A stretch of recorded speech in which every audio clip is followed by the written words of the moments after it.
stay warm? I know how players stay warm in a game like this, but how does a coach stay warm, Mooch? You just suck it up, that's all. Nice. You don't stay warm. Or you dress like Belichick, like you're a Sherpa in the mountains. You know, well, every now and then what you got to do is go sit on that bench and act like you're talking to somebody, but it's a heated bench. Nice. So it is a frigid night. The temperature hovering around 20 degrees, feels like 0. We've got a big football game tonight. Week 14 about to get underway. The Browns and the Steelers. We'll see you at halftime. Total Access on Location is brought to you by GMC, engineered to the highest standard, professional grade. Best Buy, wrap up the wow this holiday season only at Best Buy. Microsoft, software for the people-ready business.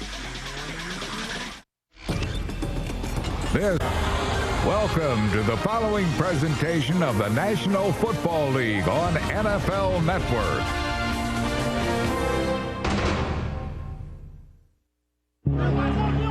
Expectations. You can't be disappointed if you didn't have expectations. I expect us to be a better team, more competitive than we were the year before. Working through the frustration, exactly what we're doing right now. Battle of the North, back alley brawl. We had them, and they know we had them. This time we got to finish them off. Here it is. This is the ball game. Fry steps up. He's going into the corner of the end zone. I saw the ball sail on me a little bit, and so my thing was if I could just tip it back to myself, maybe I can catch it. They're up in the air. It's batted around, and it is juggled by Braylon Edwards. I was like, he got it, he got it. I thought he was about to catch the ball. It seemed as though the ball was hanging in the air for forever. It felt like eternity. It's a game of inches, man. An inch is about this much. We were so close, but yet so far. This much separates the winners from the losers. And he can't come down with it, and the Steelers win it. There's nothing cute. There's no gimmicks. It's football. We need to start beating these guys. It's going to be like two heavyweights going out on the field, slugging it out. We share a turnpike, so somebody has to leave. It won't be the Steelers. Browns, Steelers. Come and get it.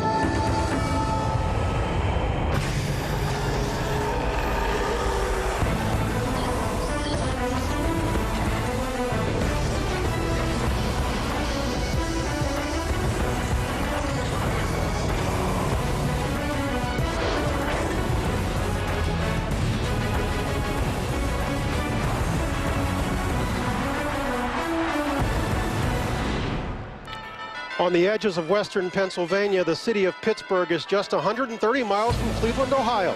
And like Cleveland, Pittsburgh has changed with the times. No longer a Rust Belt relic, the one-time Steel City is today a high-tech town, a capital of modern commerce. But some things never change.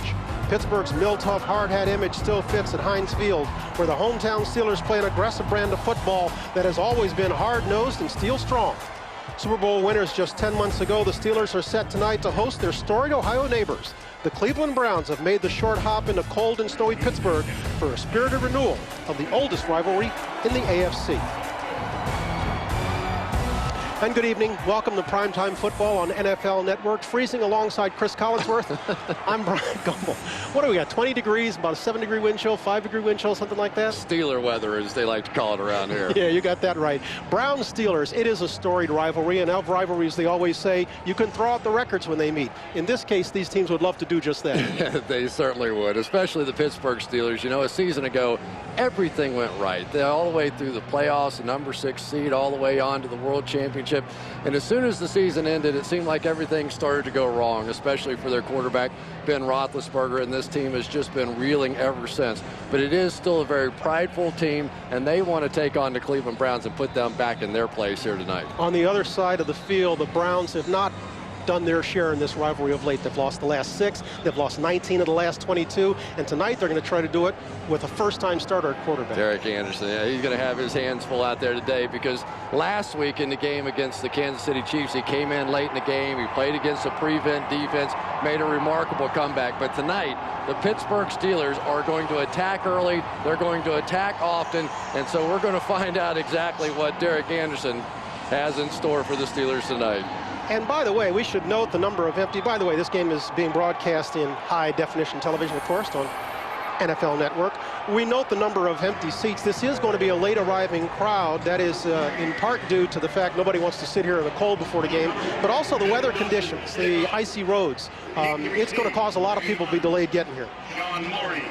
We were a little late getting here. I understand even the referees were a little late getting here tonight. They were indeed. As you can see, the Steelers have won the toss, and so Phil Dawson will be kicking away. The hardy folks here in Pittsburgh. This is definitely Steeler weather. How many times did we hear that in the lobby? Oh, boy, they love their Steelers around here. Sean Moree is deep, takes it inside his own 10. Moree to the outside, pushed out close to the 35-yard line by Joshua Cribbs. Let's set the Steelers' offense. Ben Roethlisberger's had a difficult season, as Chris noted. Motorcycle accident, appendectomy, a concussion. He's also thrown 20 interceptions, most in the league this year. Running back Willie Parker is on pace for another 1,000-yard season. He's got 12 touchdowns. Injuries have the Steelers going with 2 reserve wideouts in Santonio Holmes and Nate Washington. The Steelers' offensive line is solid, boasts a lot of experience. Left guard Alan Fanekas, the standout of a stellar group, been to 5 straight Pro Bowls and started in the last 4. Steelers will start from their 35.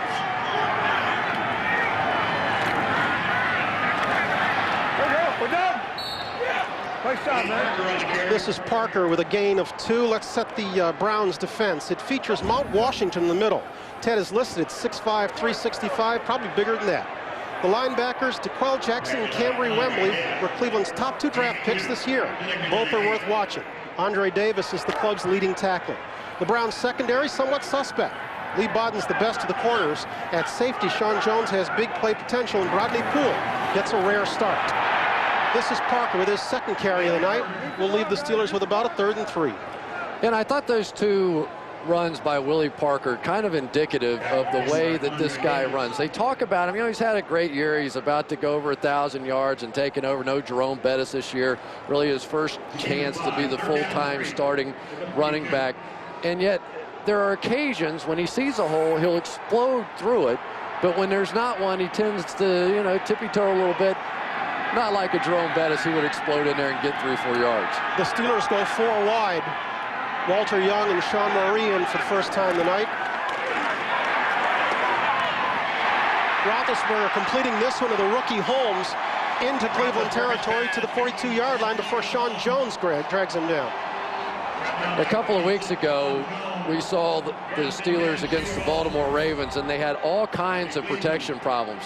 Now Najee Davenport, number 44, comes in the game. They've tightened up the formations a little bit, and when you give Ben Roethlisberger a chance to set his feet and get comfortable, he can still throw the football with anybody out here, and it's just a confidence. He's taken so many blows this year, most of them off the field, but many of them on the field as well. The Steelers go to a double tight end set as Jeremy Tooman checks in, and Roethlisberger throws on 1st down. In and out of the hands of Miller. You know, Ben Roethlisberger, we've talked about him so much this season and all the things that he's been through, and I just don't, I can't imagine that he's not looking forward to the offseason. You know, you come out and had the motorcycle accident and busted up his face and his jaw so he couldn't eat, and he lost some strength, and he finally comes back and he has the appendectomy, and now he's losing some more strength, and he finally comes back and started playing well, and then against Atlanta had the concussion, and it just seems like 1 step forward and 2 steps back for the entire year. He's a guy who actually had a fairy tale 2 years. He made it look terribly easy. This year has been a dose of reality. He throws over the middle short of the 1st down, struggling to get it as Sean Moree, and looks like he has it inside the 30. And Moree may get called for a push-off on that one. He was working against Ralph Brown, and you just don't know. Offense, number 81. Indeed, you 10-yard penalty. Repeat 2nd down. This field is so crummy out here. They've been playing high school championships, and it's just worn out, and it's tough to tell whether Brown slipped and fell on his own or was truly pushed by Moree.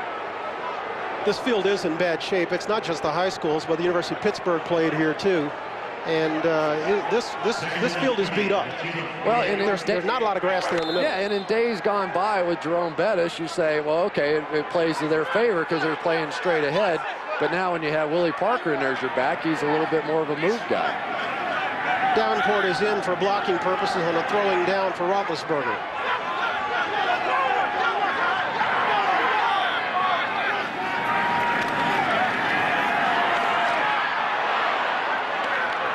Overthrowing Sean Moree on the sideline. Here's a look at exactly what you were talking about, Chris. You know, this is Roethlisberger. I mean, he was living a storied existence for some time, but look at the attempts per game this year versus the prior 2 years. Yeah, and I think that's really been the key. This has been a running football organization, not just a team. I mean, that's been the very basis of this organization. Great defense and a running game. And this year, with the running game being up and down, it's put a lot more pressure on Roethlisberger to have to carry the load.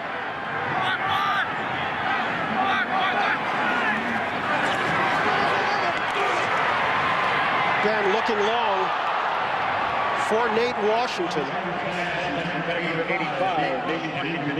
Batting down was Lee Bodden defending on the play. We'll get our first point of the night. One of the key matchups in this game is going to be Cameron Wembley, the outstanding rookie working on the outside against Marvell Smith.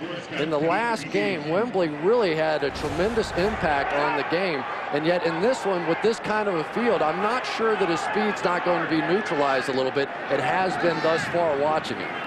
Chris Gardocki will punt it away, and Dennis Northcott, long one of the best punt return men in the league, will field this one at about his 20, juggles it a bit. He takes a lick. Mike Logan on the hit. Whoa. On a cold night, that'll wake you up. Somebody forgot to tell Mike Logan this game didn't mean anything. And the Pittsburgh Steelers fan just saw the replay, and they got a little jacked up over it. During the return, illegal block in the back, receiving team number 87. 10-yard penalty. Cleveland keeps the ball. First down. And so Cleveland will have the ball for the first time tonight. When we come back, we'll see first-time starter Derek Anderson under center. We're scoreless in Pittsburgh. Back on Darnell Dinkins has pushed the Browns back to their 11-yard line, where Derek Anderson brings them out.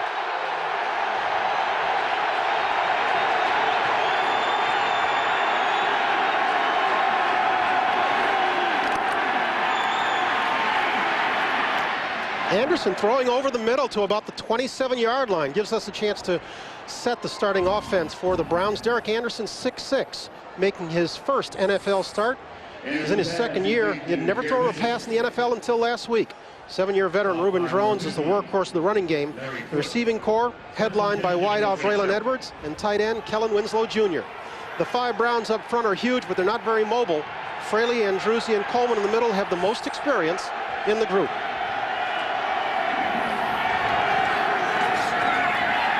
The give here to the up back, that's Lawrence Vickers, fighting his way back just past the line of scrimmage. Gives us a chance to set Pittsburgh's base defense, which is a 3-4. It's anchored in the middle by nose guard Casey Hampton, twice a Pro Bowler.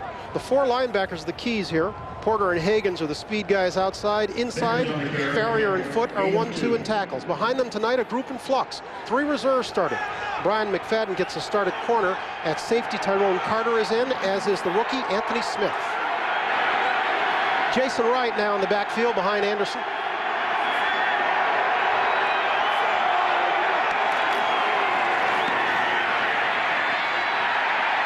Braylon Edwards not getting much with his first catch of the night. He's a guy who enjoyed a big game just 3 weeks ago against the Steelers with 137 yards. Well, he really had to back it up a little bit. He popped off a little bit before the game happened.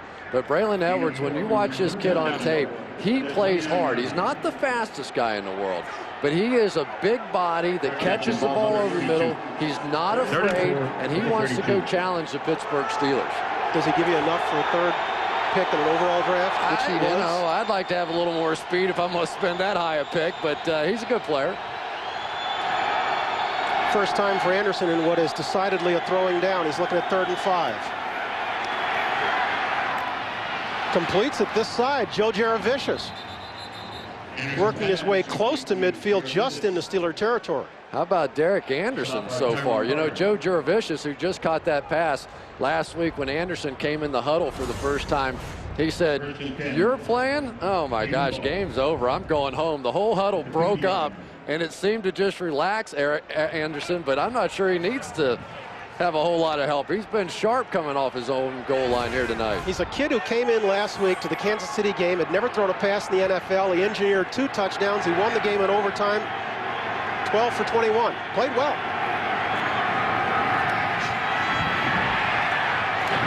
He completes this one on first down. Kellen Winslow Jr. with his first catch of the night. Larry Foote blanketing him.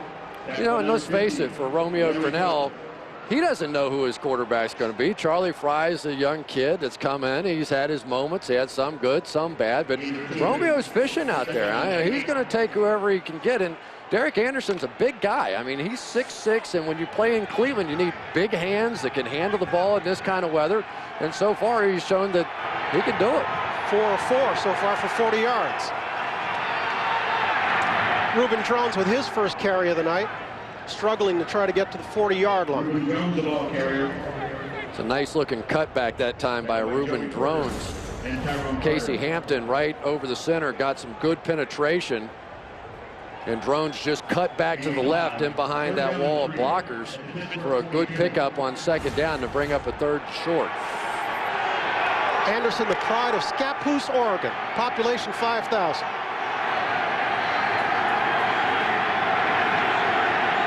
Drones and Terrell Smith in the backfield. Smith is the up back. Gives to the up back. Smith not going to get the first as he is pushed back. You know, I have a lot of respect for the Cleveland Browns guys up front, but you're not going to just take them and blow them off the ball. I mean, that was just sort of straight ahead, no fair dodging. We're not tricking anybody, pounded up in their football. And I say good luck against the Pittsburgh Steelers. I played against these guys a lot. And that one's not going to work too often for 2 yards. Was that a I've got a green quarterback call? The way he's been playing so far, I wouldn't have been afraid to let him drop back and throw it. Zastadil will punt it away. And the rookie out of Ohio State, Santonio Holmes, is back at his own 10-yard line.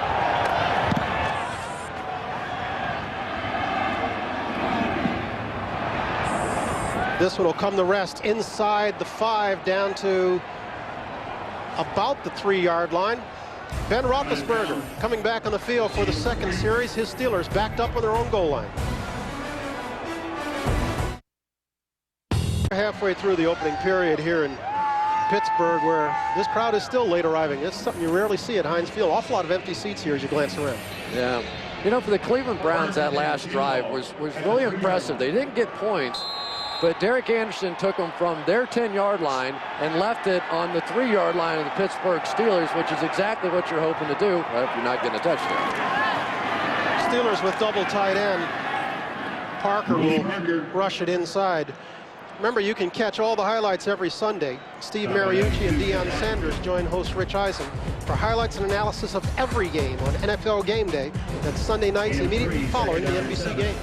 Those guys are curled up in front of a heater down in the locker room after 3 hours. You want to tell us about their location? Oh, right off the river, that wind was blowing in. Those are tough guys down there. Deion was appreciating it, wasn't he? Yep.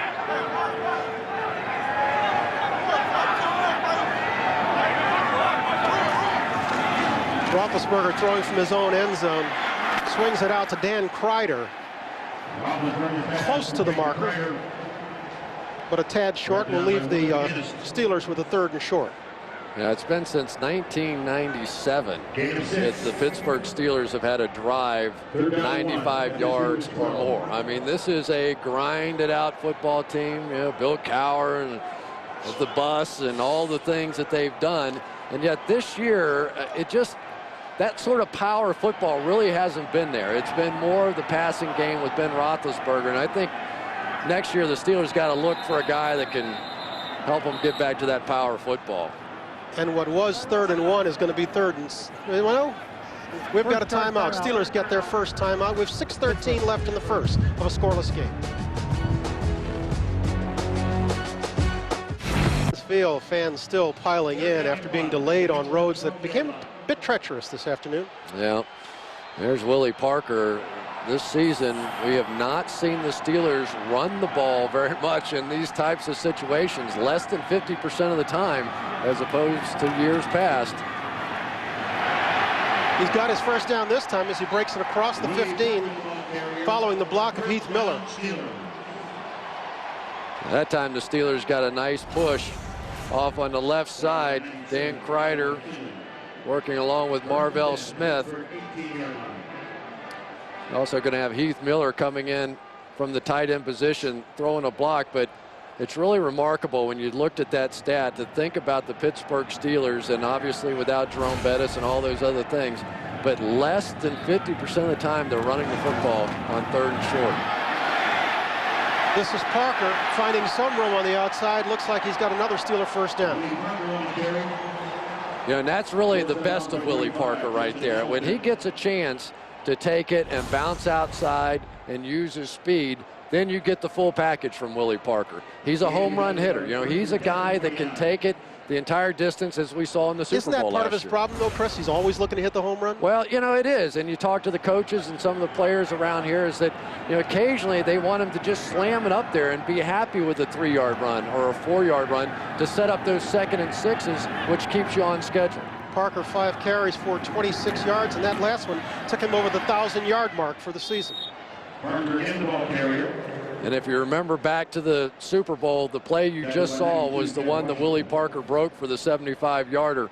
The one with Alan Faneca pulling around. It has been the basic staple of this offense. You talked to Jerome Bettis, and he said, you know, which one's your favorite play when you were playing? He said that was it. But that was also the play that he fumbled on against Indianapolis that almost left his career a little scarred. You saw Willie's numbers there, as we noted, gone over the 1,000-yard mark for the 2nd straight year. Willie Parker is the ball carrier. He's got it again. That was Cameron Wembley. Wembley, their #1 draft pick out of Florida State, and as you noted, they really like this kid a lot. Yeah, he's a good player. There's no question about it. A better pass rusher than he is a run player at this point in his career. But for the Cleveland Browns, he's just so essential because they really don't have other pass rushers on this team, at least to his caliber. Willie McGinnis certainly in his career has been that type of guy. Really not anymore Ted Washington the same way, Alvin McKinley. So if they're looking to get a pass rush, it's really coming from Cameron Wembley out there on the outside. And if you say, what do the Browns need in the draft? They need a pass rusher and they need some corners. Roethlisberger on 3rd down, finding Santonio Holmes. Once again crossing into Browns territory.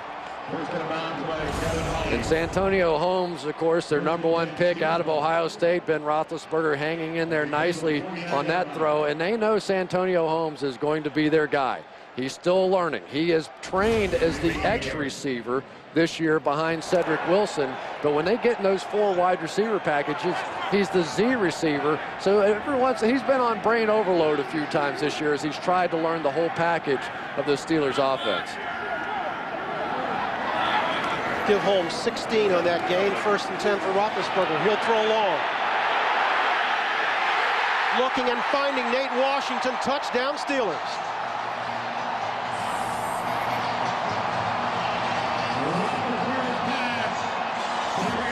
Washington beat Lee Bodden on a 49-yard hookup. I feel like it's a little deja vu seeing the double move out of Nate Washington in that corner of the end zone. I was here on opening day against the Dolphins in the same exact move. Washington goes out, Bodden bites on it, and the ball is really underthrown a tad, but Washington was so wide open. It was an easy touchdown. I'm sorry, and what did you say the Steelers hadn't done since 97, 95 plus? They just went 97 yards. How about that? Jeff Reed in for the extra point.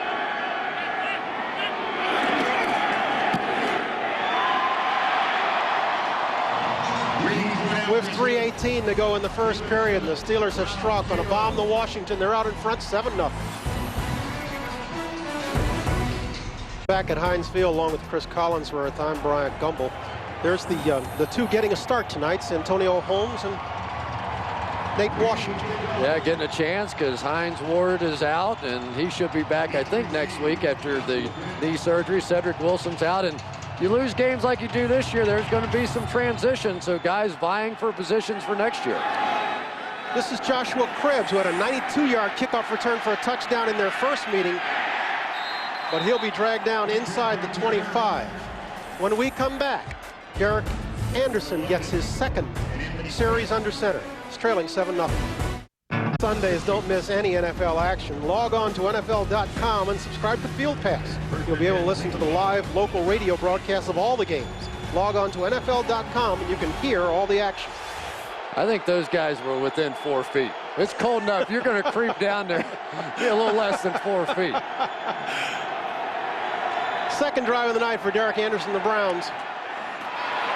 Ball completed to Braylon Edwards, but popped loose. They're going to rule this one incomplete. Anthony Smith on the hit. Oh, and they're jawing with Braylon Edwards over there right now. Larry Foote, probably the biggest trash talker, right in his ear. It's a good throw. Edwards coming in across the middle, and it's a good catch, but he just took a shot. Let's see exactly who that was. I think it was Anthony Smith who came up with the hit on that one. And remember, we have two new safeties in the game, Ryan Clark and Troy Polamalu, not playing in this one. So a couple of guys getting an opportunity to get safety and taking advantage so far. First incompletion of the night for Anderson. He'll come back to Edwards. And he's brought down by Deshae Townsend.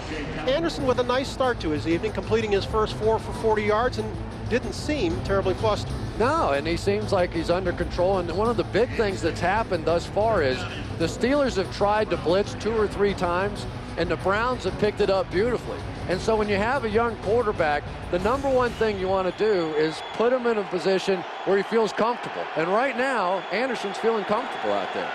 He's looking at 3rd and 4 from about his own 30.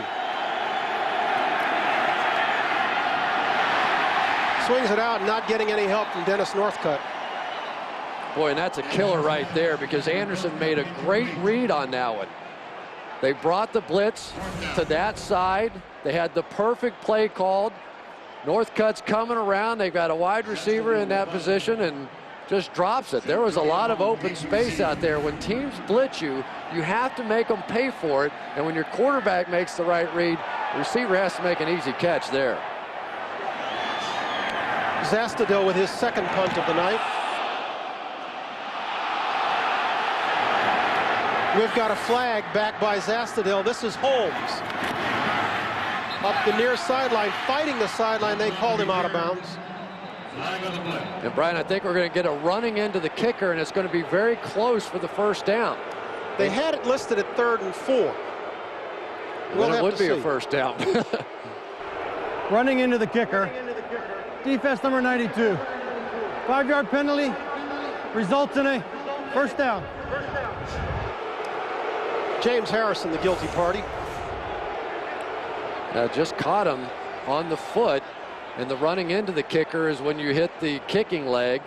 The roughing the kicker is when you catch the other leg, and there's just no question about it. Good call by the official and a big break for the Cleveland Browns after they faltered on that last drive. Anderson had a cute story. That's Zastudil being checked out on the sideline. Anderson had a cute story. He said, I asked him how he fared in last week's game. He said, actually, my wife was more beat up than I was because she was sitting in the wives section. And every time he'd make a good play, they'd all pound her on the back and say, he's doing great. He said she was sore. He wasn't. Yeah, because he didn't get hit that much in the game. Screen pass. This is Reuben Drones. Crossing midfield before he's dumped by Anthony Smith. Boy, they are calling some tremendous plays over on the Cleveland Browns sideline. You're going to get a double blitz coming in from these 2 inside linebackers. And of course, the screen pass, the absolutely perfect call. Let them all go, dump it off to Reuben Drones, come up with a big play.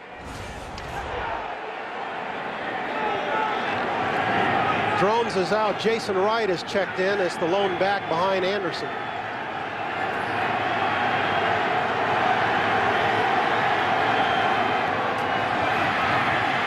And Wright will get his first carry as we get a flag. You see it there at midfield.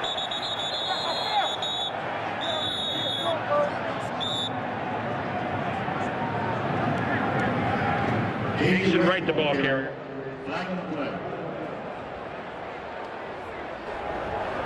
Holding. Offense number 60. 10-yard penalty. Repeat first down. That's Casey Coleman, 7-year pro out of Tennessee. Casey Coleman right over there. See if we can pick up the hold working against Casey Hampton. And oh yeah. Yep, that would be a hold. He tried to hold him with his left hand. It slipped, so he hooked his right hand underneath and dragged him down that way.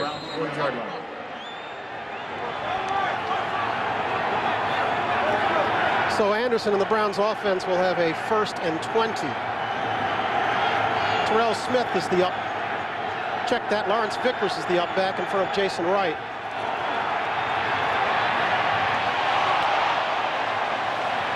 Anderson with his first overthrow of the night. Anderson's a guy who was drafted by Baltimore in the 6th round 2 years ago.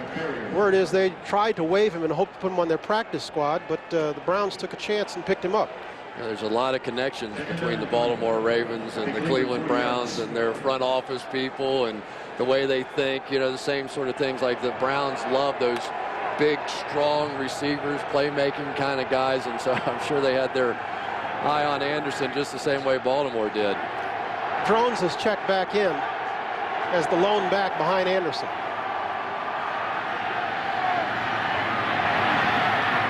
This is Steve Hayden, who caught 2 of Anderson's his 2 touchdown passes last week in the comeback against Kansas City. That's Clark Hagan's on the stop. There's Lisa Anderson. That's the one who absorbed the beating from the Wives last week in the win over Kansas City. She wore a little extra padding tonight, trying to help her out there. Probably has some shoulder pads on underneath there. And high school sweethearts back in Scappoose, Oregon. You know, isn't that great?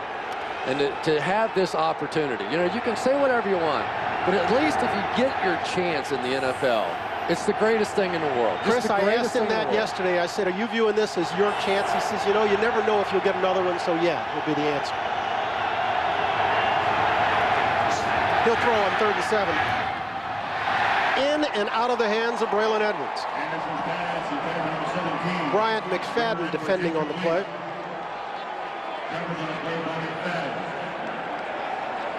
Again, a tough break for the Cleveland Browns there. They actually saw that blitz coming. They're doing some things with the snap count. And what's basically happening is they see that blitz. The longer they go on that snap count, they know the Steelers have to show it. And so Anderson saw it, threw it to the right spot. Just don't make the play catching the ball again. And so Zestadil seeming to suffer no ill effects from being run into when last he punted. Will punt again, this time from inside his own 40. Santonio Holmes calls for the fair catch and gets bumped. And there's the obligatory flag. That looked like Jeremy Perry that got there and couldn't quite apply the brakes. Let's wait for the call.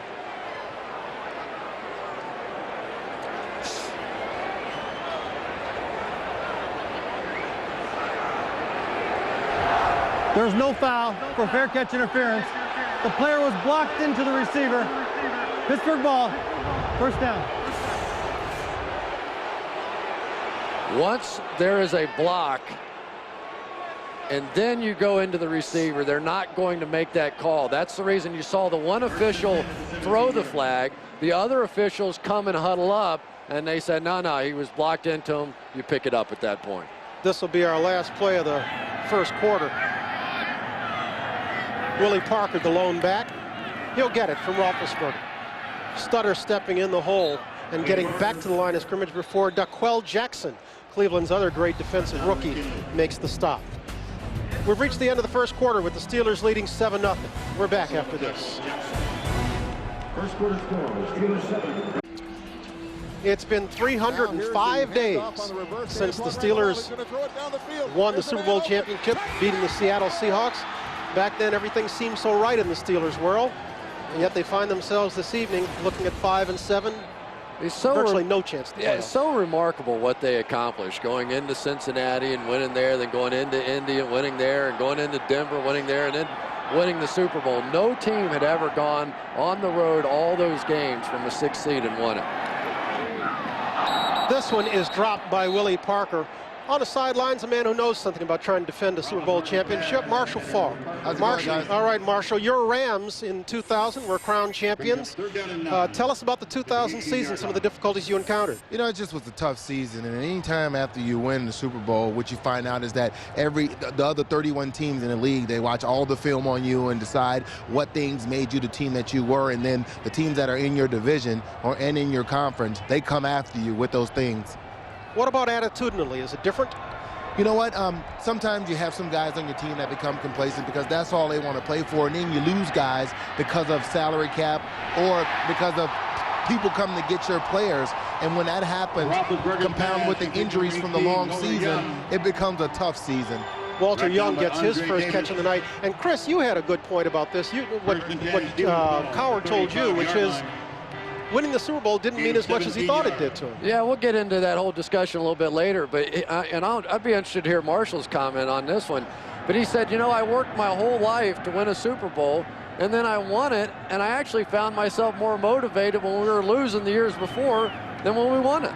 You know, I think it's because... I'm sorry, this looks like a mix-up in the backfield. Roethlisberger gets rid of it. I'm sorry, Marshall, go ahead. No, I think it's because once you win the Super Bowl, the years that you don't go, that's what you plan and tell the players to go for. It's so hard to tell your team and as a player, okay, we want to repeat now. And when you go out and you play games and you find out, just like this game here, the teams that aren't the best teams in the league, you're their Super Bowl. You're their opportunity to say that they beat the Super Bowl champs. So it becomes tougher, and you don't know how to motivate your players. I think for Coach Cowher, this was the first time he didn't know or have a message to tell his team because he hadn't been here before.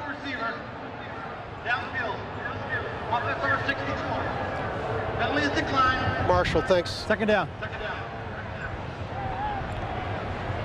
We had an ineligible downfield. Penalty was declined. Second down and 10. And so the Steelers will be facing 2nd and 10 from their own 35.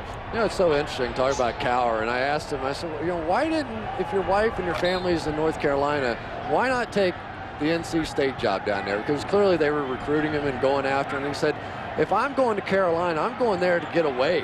I'm not going down there to be Mr. Football again. If I want that, I want to do it with the Pittsburgh Steelers. Now, much has been made, Chris, of Cowher's contract situation and whether he will or won't be back. I spoke with him a little bit. I know you spent considerably more time with him. What's your take?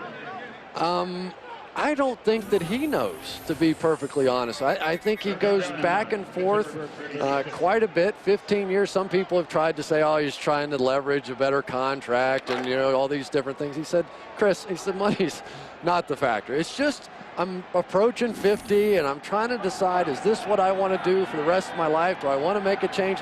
He said, every once in a while, I just want to be like an ordinary guy. Go somewhere, have a beer, and have nobody ask me about football. You know, there's a little part of me that wants that. 3rd down. Roethlisberger looking to keep the drive alive. Completes off the left side. Sean Moree gets the Steeler 1st down. Oh, and some of these young wide receivers who are getting an opportunity tonight starting to show up pretty good. Moree's made some plays already. We've seen Nate Washington make plays. Santonio Holmes on the outside, and Roethlisberger looks like he's having some fun with these young guys. Actually, it's interesting. I asked Cowher how concerned he was about starting 2 kids in his defensive backfield. He said he was much more concerned on the offensive side because it would affect his 4-wide package, and he'd have to use some guys who he doesn't normally use. This is Parker in the hole. Had one man to beat and couldn't do it. Lee Bodden tripping him up. Well, that's a big hole on that one. You don't see in professional football holes open up like this very often. Last time he saw one that big, he ran 75 yards in the Super Bowl. And I asked him about that the other day, Willie Parker, about the 75-yard run. And he said, I saw that hole, and he's like, oh, my goodness. You know, he couldn't believe it. And I said, well, what'd you think when you were running through it? He said, they're not going to catch me. I know that. They're not going to catch me now. Although, what was the game this year? He was caught twice from behind. There was a game this year he was caught twice from behind. Ted Washington with the stop. We should give Ted a nod. This is Ted's 200th career start tonight. You know, and Ted Washington has been an institution in this game for a long time. Obviously now he's down to about 25 plays a game, and his job is to fill up the middle, and I would say he's pretty effective at that job. You know, he's a big guy. The Browns, his 7th team in the NFL. He's been around. Yeah, he has been, but he's been a part of some really good football teams over the years as well, and he's been an instrumental part of so many of those teams. He's been a Pro Bowler 4 times, and been with the 49ers and the Broncos and the Bills and the Bears and the Patriots and the Raiders, and you know, he's just one of those guys. A lot of people want him on their football team. He does kind of take care of the running game all by himself. You know, he really does, and that's first down Pittsburgh. First down there.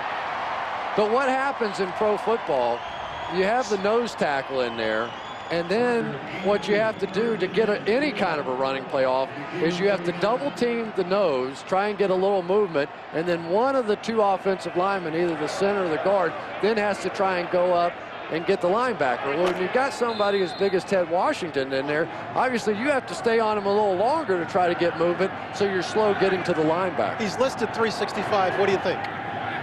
Oh, I believe it. Getting me killed.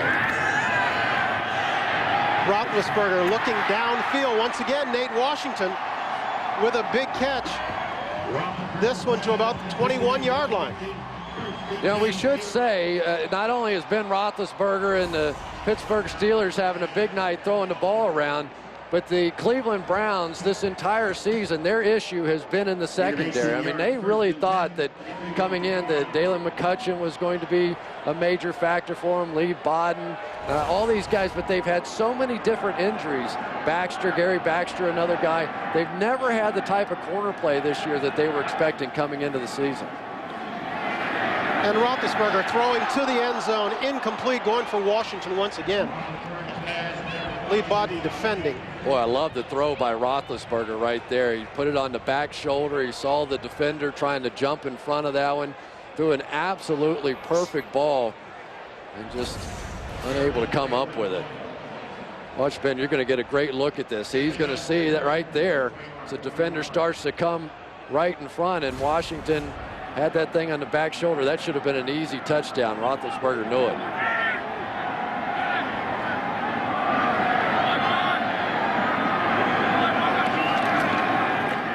Ben will give it to Parker inside, dancing his way across the 10-yard line down to the 8. Boy, this offensive line for the Pittsburgh Steelers going to work on this drive. There have been some massive holes up front. Take a look off to the right side here. You see the double team block coming right there between Jeff Hardings and Kendall Simmons. And as a running back, what you want to do is find the double team and then make your cut off of that. But right now they're getting the push off the ball, which is allowing up beyond the line of scrimmage. Steelers 1st and goal, call it the 9-yard line. Okay, we're done. Parker getting it again, working his way to the 5. And we have a little extracurricular activity. Here it is. We talked about this play before, but Alan Faneca is going to pull out and around here and come up in that hole there. And that's this Pittsburgh Steelers' best play. It has been last year when they went to the Super Bowl. It is again this year. You got a guy like Alan Faneca who can run the way that he can and block the way that he can. That's the guy you want to run behind. By the way, happy birthday, Alan Faneca. He's 30 today. There you go. 2nd and goal, 13th play of this drive. Roethlisberger for Washington once again. Led him a little bit too much. Bodden covering. You know what's kind of funny about that one is that Nate Washington on the last one got it thrown to the back shoulder. On that one, if he'd have kept running, I think he would have caught it right between the numbers. That time he was almost thinking he was going to look for him on the back shoulder, and he threw it out in front of him. It's the kind of thing that happens, you know, when you're not spending all your time. Obviously, they were working so much with Hines Ward and Cedric Wilson that sometimes those little timing issues can be off a bit. Ward missing just his 3rd game in 9 seasons. durable performer. This is third down for Roethlisberger and the Steelers. Overthrowing Heath Miller. That one looked like it just got away from him. Yeah, that was a this ball is cold and slip throw on that one. Wearing the gloves tonight is Ben Roethlisberger, and he's hung in there. He's had a pretty nice performance out here tonight, and they were just sick when he had the concussion in the Atlanta game. They thought that was he was beginning to display the old Ben Roethlisberger, that he was coming back to form and starting to make the throws that he had made a season before, and all of a sudden the concussion set him right back to where he was. Jeff Reed with a 23-yard attempt. How about some props to the kicker? No sleeves. Look at that.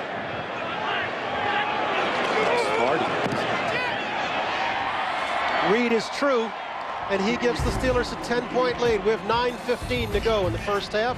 The Browns in the short end of a 10-0 score. The Browns are raced out to a 10-0 lead, and the Steelers who drew the bagel at half. We have just the opposite here with 9:15 to go in the first half. The Steelers out in front as Jeff Reed sets it up. You know, but even in that game, you have to go back, and the Browns didn't really have a whole lot of offense. They had the kickoff return, they had the interception return, and the Pittsburgh Steelers defenders I talked to pointed that out loud and clear when I was meeting with them the other day. Like, wait a minute, don't give them too much. You're right, it was Davin Holly who had a 57-yard return on a tip pass, no less, and it was Joshua Cribbs with a 92-yard kickoff return.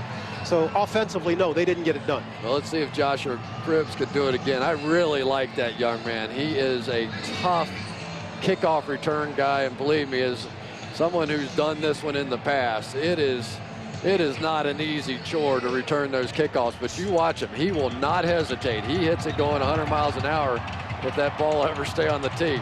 He's an interesting kid. He's a former quarterback out of Kent State, and he's a guy who, quite frankly, made a mistake.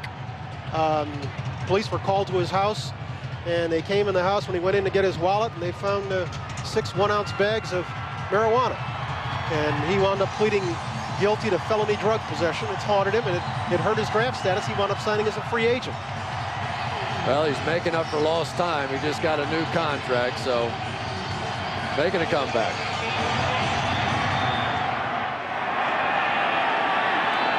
Cribbs will get it at his own 15. Looking to bust one, but not getting very far, only to about the 26 before James Harrison brings him down. Derek Anderson coming back on the field, playing well in his first NFL start. If you're watching the games and don't receive NFL Network at your home, log on to iwantnflnetwork.com and learn how you can get NFL Network and see these 5 games coming up. A lot of games, very few dates there, pal. You're going to be busy. I got a pinch hitter for me. This is Reuben Drones being thrown for a loss. Dick Vermeil will be joining us for a couple of those games. Anderson is playing well, but the Browns aren't getting much help in the running game. No, they really aren't, and I tell you, you're not going to make much of a living running over to Joey Porter's side. He's just too athletic, and quite simply, you can't run outside against the Pittsburgh Steelers. If you're going to try and run against this team, you pretty much have to attack them between the tackles. They're too fast, they're too athletic on the outside, and Steve Hayden trying to get a block, but look at all the black shirts there once you go there. And really, the Browns don't have running backs. They're going to get to the outside anyway. They've got to stay in there. And so Anderson is faced with 2nd and 13. He'll try the running game once again. And again, Reuben Drones is stacked up. And it's interesting that they're failing at the running game, because that for so long that was a hallmark of Cleveland teams. Oh my goodness, you go back to Jim Brown and Leroy Kelly and Greg Pruitt and Mike Pruitt, and then, of course, in '85, Kevin Mack and Ernest Biner both with 1,000-yard seasons. But what was remarkable is that then there was a 20-year gap until Reuben Drones last year ran for 1,200 yards, first time over 1,000. And for the Cleveland Browns playing, in the stadium off the lake, you have to be able to run the football. And they're probably going to have to upgrade their offensive line a little bit if they're going to get back to that style. Anderson forced to throw on 3rd and 9. Takes a safety valve. Kellen Winslow Jr. will be short of the first down. That's his first reception of the night. And it's 3 and out for the Browns. We talked about how Anderson was altering his snap count. Well, the Pittsburgh Steelers know that as well. So they're going to come in, fake a blitz, and then come back out in coverage, and Anderson, the minute he thought he saw something on the outside, probably was going to be thinking about trying to hit that out in behind it. So they fooled him on that one. He was forced to throw to the check down, and the Browns have to punt it. Sastado will punt to Holmes once again.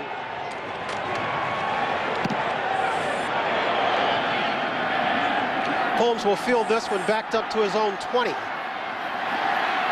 Spins off one tackle, works his way back across the 35 before being dragged down. And we'll take a break. 6:48 to go in the first half. The Steelers leading the Browns 10-0.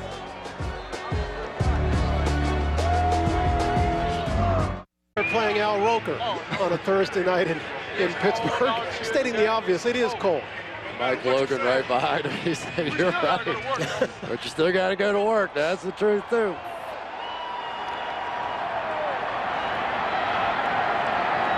Roethlisberger and the Steelers offense going to work. Willie Parker, the lone back. Roethlisberger looking long. Force Antonio Holmes. A lot of bumping back there with Davin Holly. Holmes pleading his case. Official will hear none of it.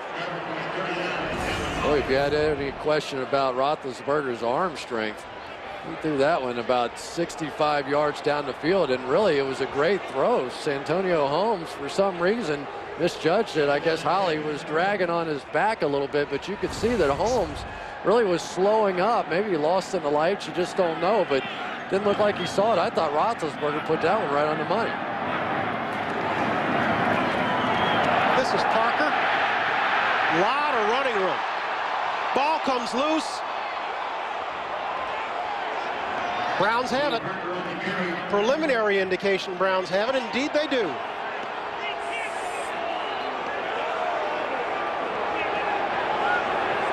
Willie Parker, after a good game, looked like Cameron Wembley was the one who tore it loose. We're back. Browns in business, trailing 10-0.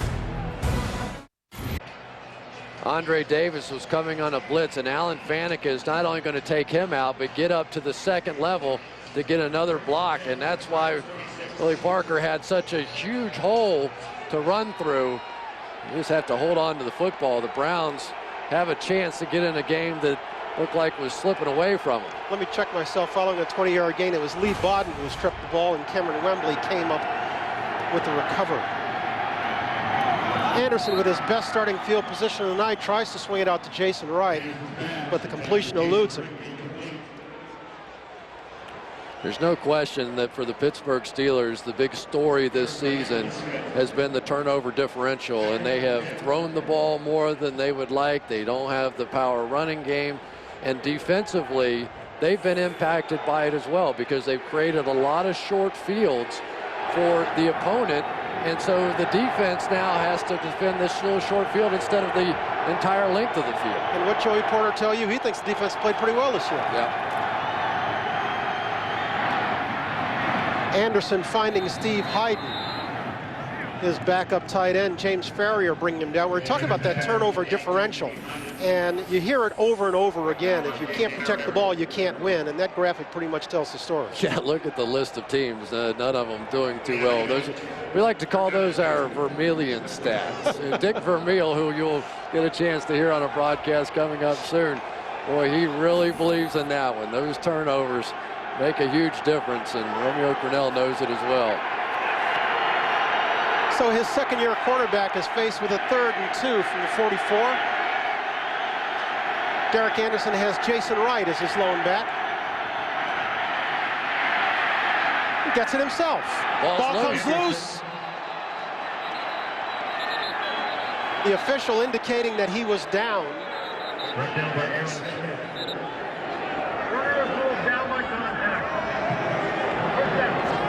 It's funny, I was teasing Anderson about his speed because he broke off that run last week. He had a 33-yard run against the Chiefs, and he says he does a 4.9. Yeah, and his teammate said he looked like Forrest Gump.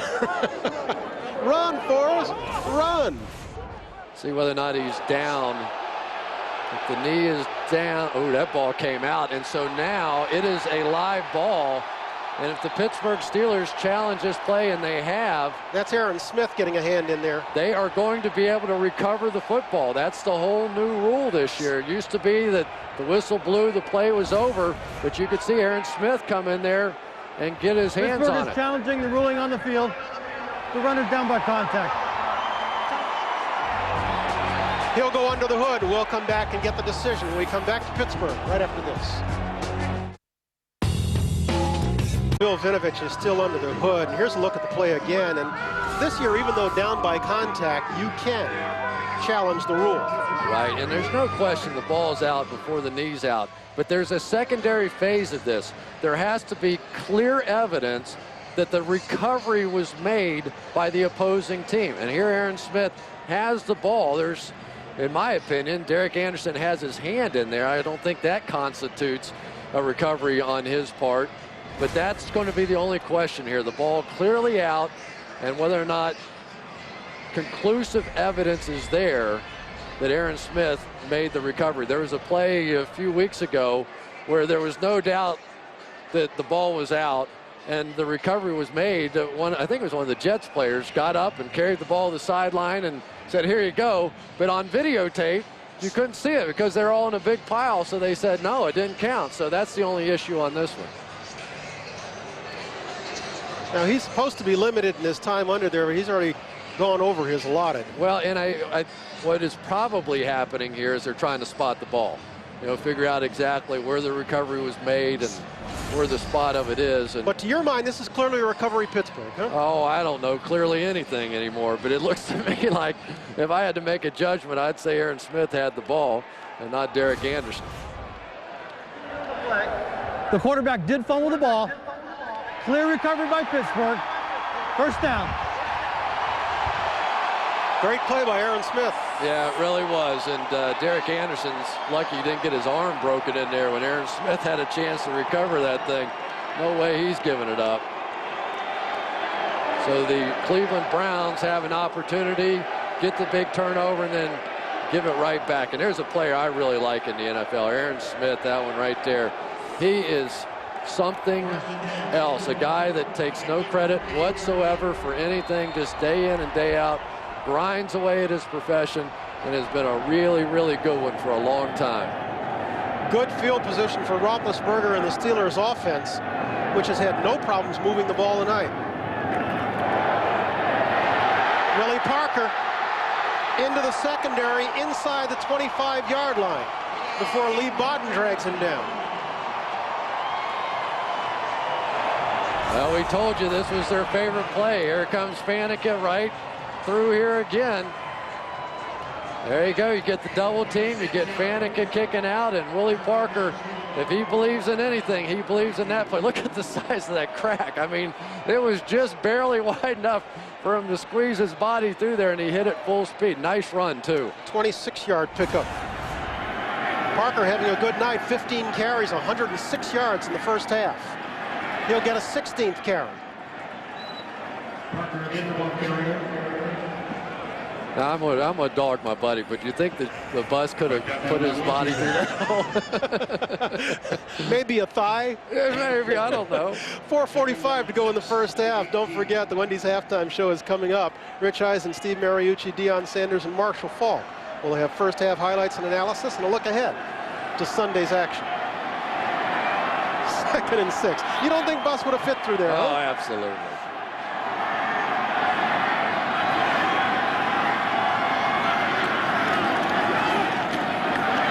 Parker having a busy night. Willie McGinnis with the hit. Crashing down from his outside linebacker position. Jerome Bettis, let's see if we think the bus would have gone through there. I think it would have been like a stopper in the bathtub. I think it would have just stuck right there. So, you know, every once in a while, it's better to have the bus, but sometimes it's better to have Willie Parker, too. For the Steelers, Najee Davenport has checked in for Parker.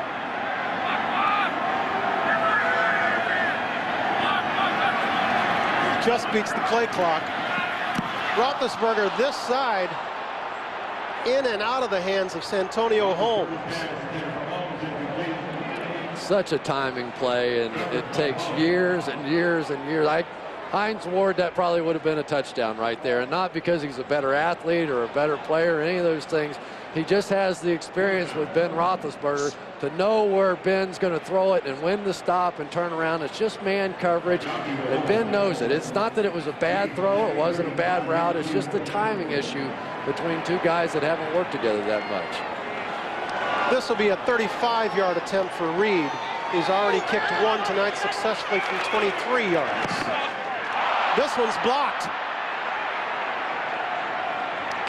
This one blocked inside. Looked like it might have been Alvin McKinley who came through. So the Browns live another day. They've been hanging in there, and you know, this is a football team that last week they looked like they were done and finished and came back in that one, so we'll see. Let's watch and see if indeed that was McKinley. He was up his own guy. Good push right up the middle was McKinley, but he never got a hand on it. Yeah, it was just penetration on the part of the Cleveland Browns, and McKinley is exactly right. He's the guy that got the penetration and drove those huge 300-pound offensive linemen back into the kick. I was about to say, I think the block was actually executed by the left cheek of Trey Essex. And so the Browns will be in business, 1st and 10 from their own 25. Derek Anderson has played pretty well for a second-year pro in his first start, but so far nothing to show for it on the scoreboard. This is Jason Wright, and the Browns running game just not having any success at all tonight. Boy, James Ferrier coming in from the backside, and what the Browns are trying to do is get a double team off to the right and create some cutback lanes back behind it, but the Pittsburgh Steelers linebackers just too fast. I mean, we've seen Porter when they tried to go outside, he was there, and now you see James Ferrier, they try to cut it back inside, and he's there. So I think Derek Anderson's just going to have to drop back and throw it. And we should note that Joe Andruzzi, who's usually starting there, has gone to the sidelines with a knee problem. We'll try to check on his return a little bit later. Lenny Friedman is in for him. Anderson will throw. Ooh.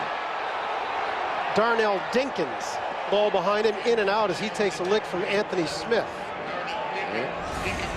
Anthony Smith, the rookie out of Syracuse,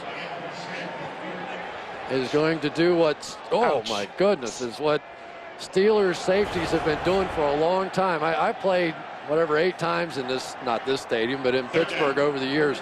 And if you got behind the Pittsburgh Steelers, they weren't going for interceptions anymore. They were going to put you in the hospital, and they would laugh at you and take shots at you, and they were trying to punish you out there. Anderson will have to throw on 3rd and 9.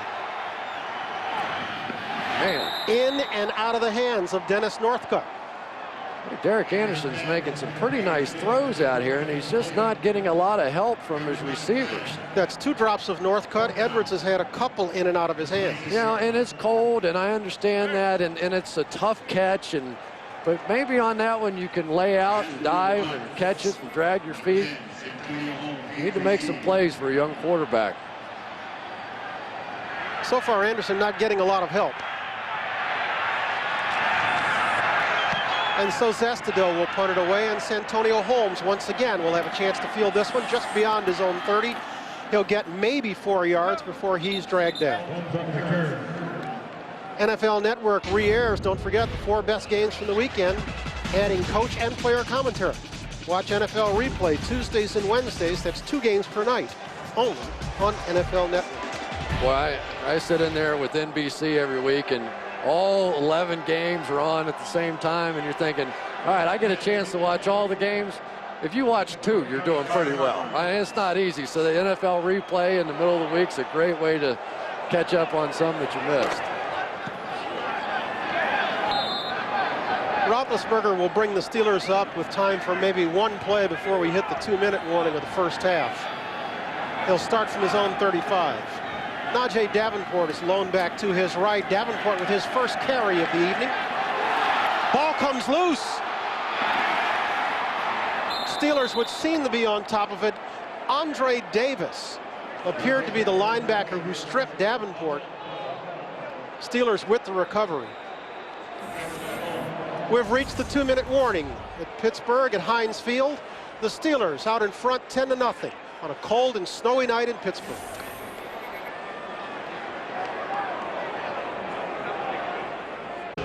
Najee Davenport's going to fumble the football. And I know people at home saw him hold Lee Bodden right there after the fumble was made. But on a fumble, you can basically do anything to go recover the ball. So Davenport there legally held Bodden on that play and allowed his teammate to go make the recovery. Santonio Holmes getting credit for the recovery.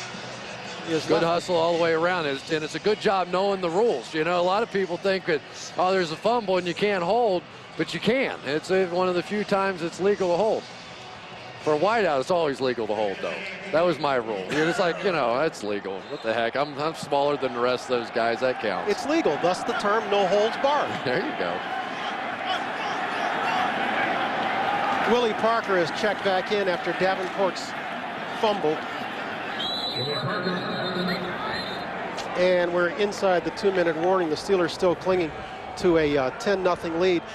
Looking at what the Browns have and have not done tonight, they've got to be pleased with the play of Derek Anderson, but for the fumble, he hasn't gotten a lot of help tonight. Yeah, and when you have a young quarterback, you have to be able to run the football. I mean, you're in Pittsburgh, you're playing on the road. You just have to be able to pound it in there a little bit, and at the very least, set up some play action, some screens, some of the things they were doing early in the ball game. But you know, they're still in it. You know, it's taken a few breaks and a few turnovers and all, but they're still in the game. Conversely, the Steelers have marched up and down the field, but they've got only 13 points to show for them. 10 points to show for it, excuse me. Yeah, and they can't feel too comfortable about it, but so far in the 2 games they've played against the Cleveland Browns, their defense has been absolutely dominant. And unless the Browns can come up with some big plays, and eventually they're going to have to take a shot at some. You know, everything that they've been throwing so far has been underneath and quick throws and all those sorts of things. At some point, you've got to give your guys a chance to work down the field. And Davenport has checked back into the backfield now on a 3rd and 15, we would assume, for blocking purposes.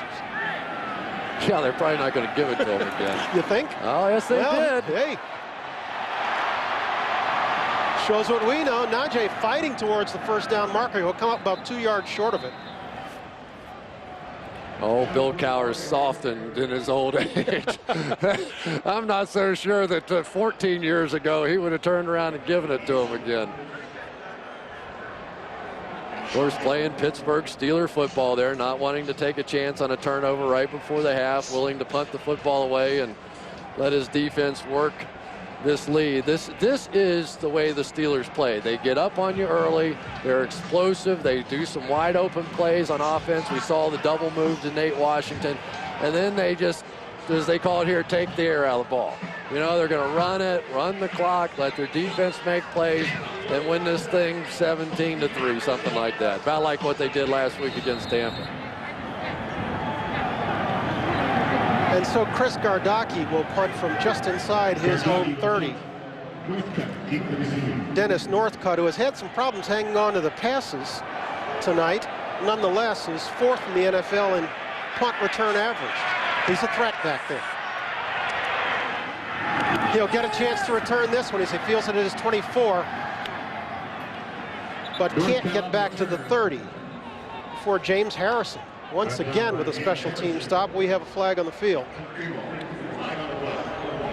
And if this is against the Browns, you go from... During the return, illegal block in the back, receiving team number 51. 10-yard penalty, Cleveland keeps the ball, first down. Just to finish my point there, you go from being in a spot on the 30 where you can be aggressive to now backed up, you probably play it conservatively. You just want to get in at halftime. I was thinking about a Wendy's burger, really. Hey, there you go, Wendy's halftime show. Rich Eisen, Steve Mariucci, Deion Sanders, and Marshall Falk for first half highlights and analysis, as well as news from around the NFL. And man, we got a lot of it. We got to talk about that in the second half.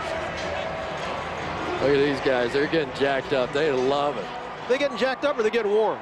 And I think they're getting jacked up. That guy, you know, even watching practice the other day, they're chanting and dancing and talking, and they like playing football.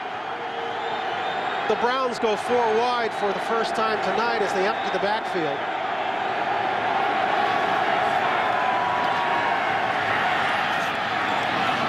Anderson throwing wide of Joe Jaravicius.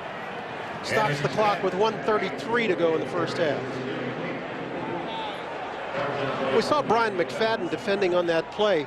Ike Taylor, normally the starter over there, he's in Cower Chateau Bow Wow, yes? Yeah, and, you know, some of the players on the Steelers defense, they don't like it. You know, they said cornerback and quarterback are the two positions you can't mess with their psyche. And here's Ike Taylor. He had a couple of bad games, one against the Cleveland Browns, and he got benched. But the Steelers defenders still think he's one of their best corners.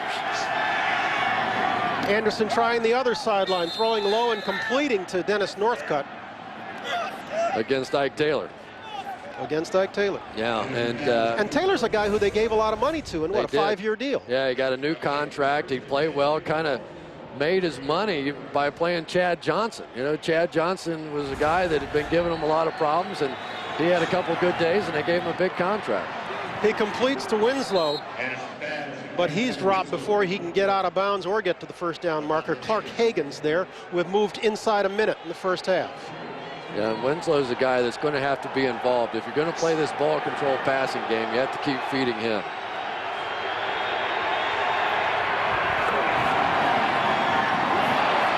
Through the arms of Dennis Northcutt. I thought they might have gotten Joey Porter off sides on that play, and like he kind of couldn't keep his weight back, and it would have been a first down for the Browns, but they didn't call it. Are you surprised the Browns being so aggressive in the final minute of the first half with a new kid at quarterback? What do they have to lose? Good point. Come on, let's fire it around a little bit.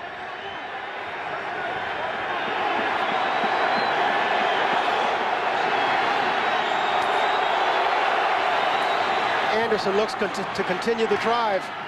Throws over the middle once again. Joe Juravicius gets him close to midfield. Tyrone Carter on the stop. Yeah, and Joe Juravicius was a found asset last week. Looks like we've got the official wants to say something. Cleveland's third and final timeout. I'm sorry, Chris, go ahead. Yeah, Juravicius last week in the game against Kansas City, it's sort of, they signed him as a free agent. He's coming off his best year with the Seattle Seahawks a year ago, most catches of his career. And he turned around and he just wasn't really a part of the offense. And then last week, they started throwing him the ball, and he made a lot of plays. And he's come back tonight, and he's getting a chance. I can't really explain to you why that he wasn't a part of it or a bigger part of it before, but he's a hard-knocking pro. You know, he's a guy that cold weather's not going to bother him. The pressure's not going to bother him. He's been in the big games before, and he can help them, especially in those third down throws. The other two receivers, the kids, Winslow and Edwards, are quite frankly going to have to show a lot more maturity if the Browns are going to get somewhere. Well, there's no question. Those two guys are going to have to be the leaders, and the more that they complain about not getting the ball and the things that they don't get, the more it undercuts the authority of their head coach, Romeo Crennel. And at some point, you have to learn to grow up and begin to think what's best for the team and not just what's best for you. 33 seconds left, 1st and 10 for Anderson. Lots of time. Completes it this side to Juravicius, getting inside the 30 before stepping out of bounds, stopping the clock with 25 seconds left in the first half. Great job by Juravicius on that one. He worked all the way across the field. He's going to come up, and instead of stopping here, he saw there wasn't a hole, and he just kept going all the way across the field, and Anderson just kept waiting for him. There's one zone. No, that's not there. There's not. No, that's not there. And just keep going. And Anderson found him all the way across the field. Starting to develop some confidence now in Juravicius, you can tell. Jason Wright is checked in the backfield. He's to the right of Anderson. Kellen Winslow breaks one tackle, but then he's stacked up at the 23-yard line. The Browns are out of timeouts. We're moving down 10 seconds. Plenty of time. The biggest danger there is that you are not set on the play, because you would end up with that 10-second runoff with the penalty. Nice job there by Anderson, just taking his time, making sure everybody's set, take a shot at a field goal. And boy, this game sure feels more like a Pittsburgh Steelers half, and yet if the Browns can come out of here 10-3 with a little momentum, they're going to feel pretty good about it.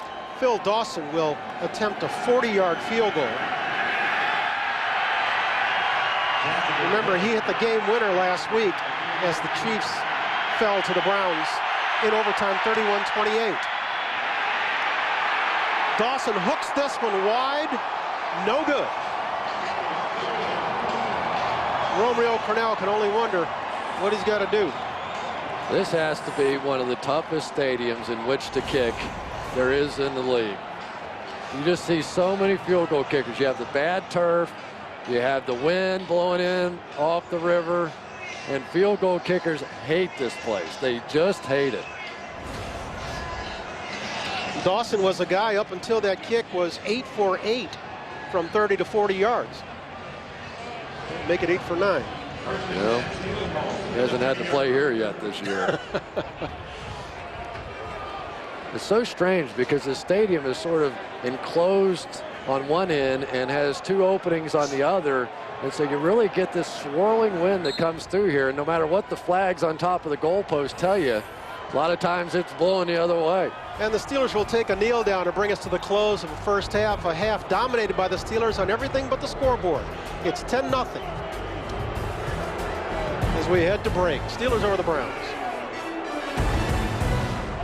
A well-played ball game, but the Steelers offense has done a lot between the 20s. Yeah, it's just the Pittsburgh Steelers. This is the way that they like to play football. They don't like to be in those big, wide-open games where they're going over 400 yards and throwing it for 350 yards. If they're in that type of game, you know it's not a Pittsburgh Steelers style of game. And yet, when you've watched them over the years, this is exactly how they won a championship last year, and this is the way they like to play. If you're the Browns, you've gotten pretty good play out of Derek Anderson, but he hasn't had a lot of help.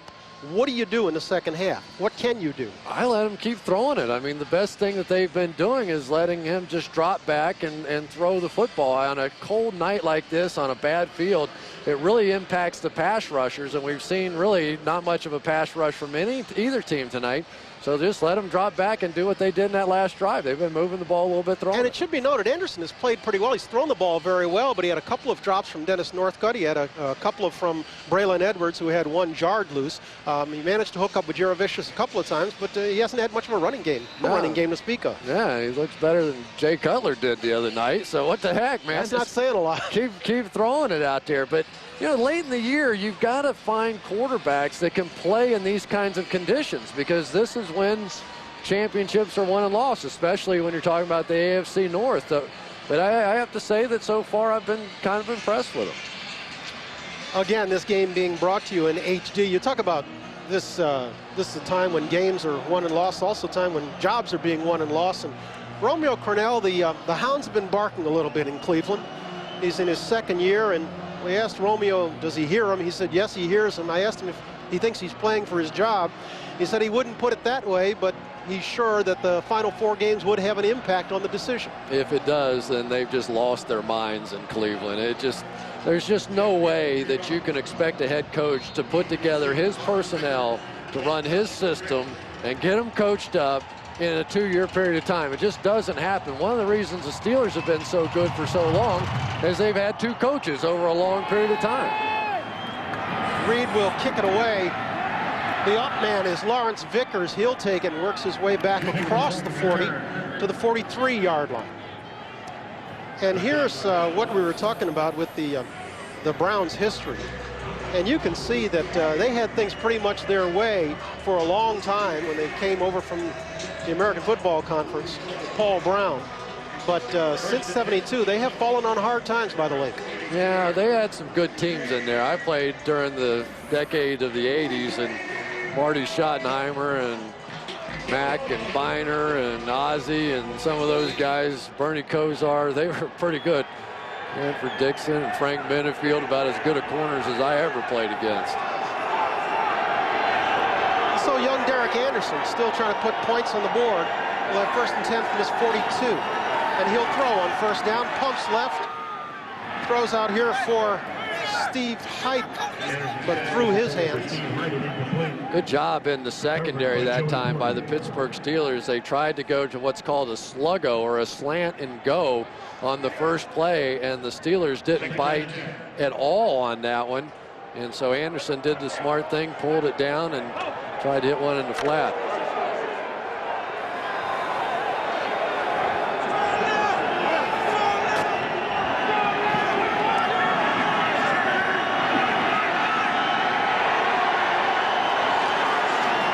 Anderson will try the running game this time, and Reuben Drones not having any success at all tonight. I don't know who was supposed to block Aaron Smith on that one, but he came shooting through there from the backside. Nobody got a hand on him, and Aaron Smith is too good not to block, just comes right through.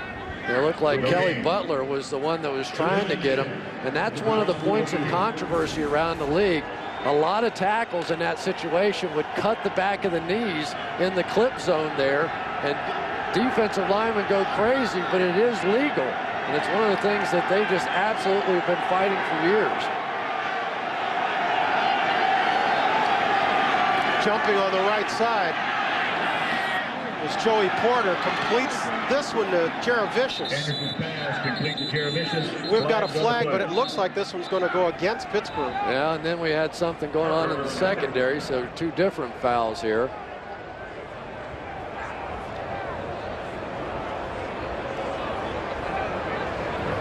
There were 2 fouls on a play, both by the defense. Offsides, number 55. That penalty's declined. Holding, number 24. That penalty's declined. Result of the play, first down. Our friend Ike Taylor endearing himself further to Bill Cowher. Top of the screen, you'll be able to see the hold by number 24. There you go. He got the stiff arm going, and then he grabbed the arm, and the officials caught him. And so Anderson gives to the up back, Terrell Smith. Kind of like that run by Terrell Smith. There's just something about watching fullbacks run the ball. They're big old guys. All they ever do is block. They never get a chance to carry the ball. And every once in a while they hand it to him and they run over somebody. As a blocker, he's been a good one. He's cleared the way for 5,000-yard rushers. Well, just puts his head right down in the gut of Aaron Smith and drove him back for 2 or 3 yards. Like a body shot from Joe Frazier. Call it 3 yards, 2nd and 7. Once again, through the arms of Dennis Northcutt. What's that, 3? Anderson's pass intended for Northcutt, incomplete. Trying to come up with a reason why that may be happening. He went to college in Arizona, maybe just not used to this, but he's been in Cleveland for a long time. That's 3 times a day that he's had a chance to make plays, and I think I'd go back to Joe Juravicius. Juravicius has been the guy that's been getting it done, and maybe feed a little Kellen Winslow action here on 3rd down. 3-to-1 ratio, as you can see. Derek Anderson's right arm getting a workout this evening.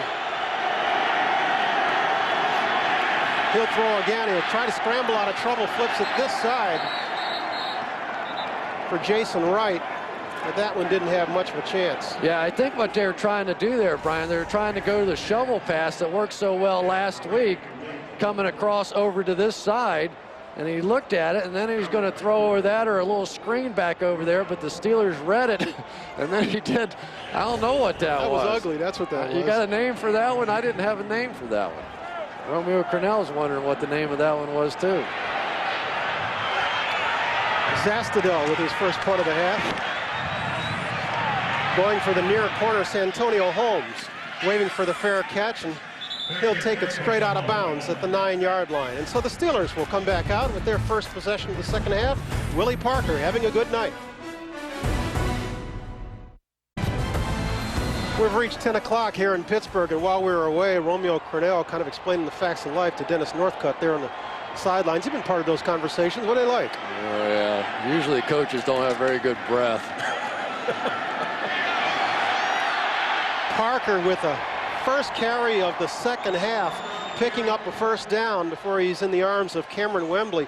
Parker enjoying a fine evening so far. The first half, he had 18 carries, 114 yards. His game high for the year is 213. That came against the Saints. He's having things very much his own way tonight. Well, I'm telling you, the interior 3 on this offensive line are just kicking butt out here. Alan Faneca, Jeff Hardings, Kendall Simmons, all guys that have just been dominant so far up front. And Parker will get it again. Getting close to the first down as he moves it to the 32. Willie McGinnis credited with the stop. Right now, the offensive line is just quicker getting to blocks than the Cleveland Browns are at getting off of them. You can see the speed as they just get to the corner, and Willie Parker did a nice job setting that up. He knew he wanted to bounce it to the outside, so he hugged the inside, knowing where the hole was. The linebackers collapsed there, gave him some room to bounce out. Good play.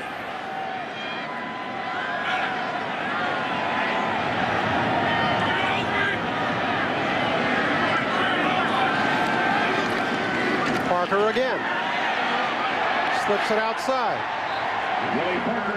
Crosses the 40 to the 42-yard line.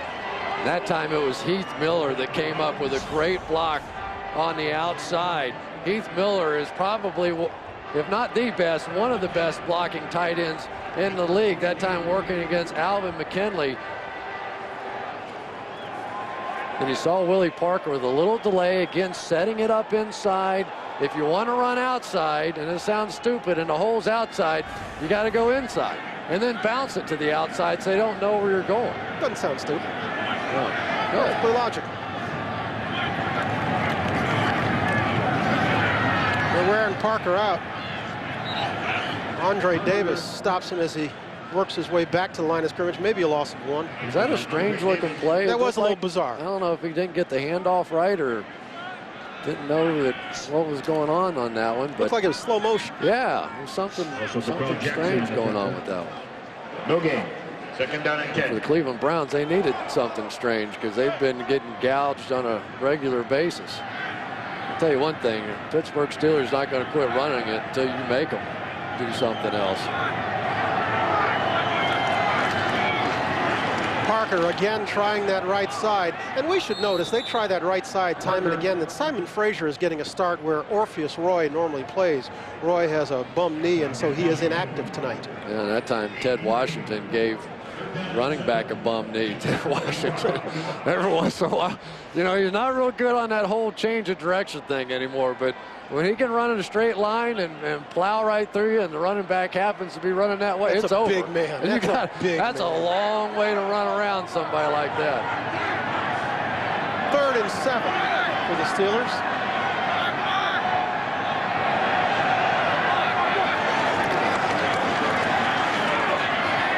Roethlisberger, great catch, Holmes. The rookie out of Ohio State.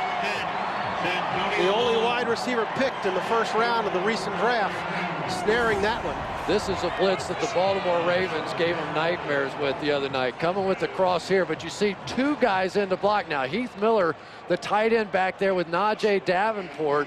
And when you went back to the game a few weeks ago, it was Willie Parker back there. Well, Willie Parker can't block those linebackers. He's not big enough to do that. Now they come back there with Davenport. They come back with Heath Miller, and Roethlisberger has plenty of time to make that throw. Call it a 23-yard gain. Holmes 3 catches, 56 yards on the night.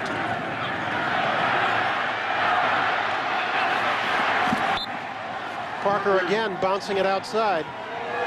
Breaking the tackle of Jeremy Perry.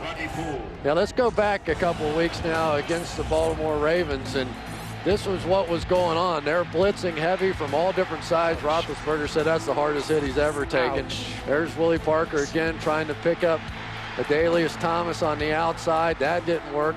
So they basically have had a change in strategy, and in talking with Bill Cowher, he said that was just a bad game plan. We didn't do what we should have done in that game. And now they've made the changes, put the bigger guys back there, and they're doing a much better job picking up the blitz. Was that Suggs who hit that lasting hit on Roethlisberger? I thought it was Bart Scott.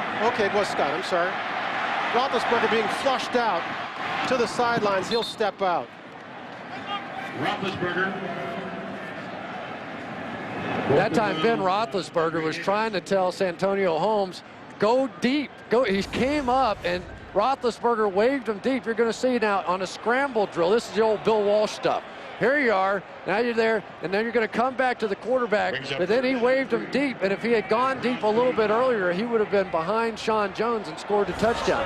Roethlisberger saw it. Holmes did. Holmes just a rookie. It'll be 3rd and 3, and Davenport has checked in for Parker in the backfield. That's Washington in motion. Ben with lots of time. This is Jeremy Tooman with his first catch of the night. Gets it inside the 10. Sean Jones on the stop. Well, there's a little vintage Ben Roethlisberger. You give him time to throw. They're only going to bring 4 on this one, actually 3, because one guy was covering the back. He steps through, he gets out of the pocket, and that's probably when he's at his most dangerous. That sort of mobility is what set him apart when he was making all those great runs early in his career and sending this team to the Super Bowl. And I don't know, the whole thing's been a little crazy here lately for Ben Roethlisberger, but we keep seeing glimpses of the way that he was.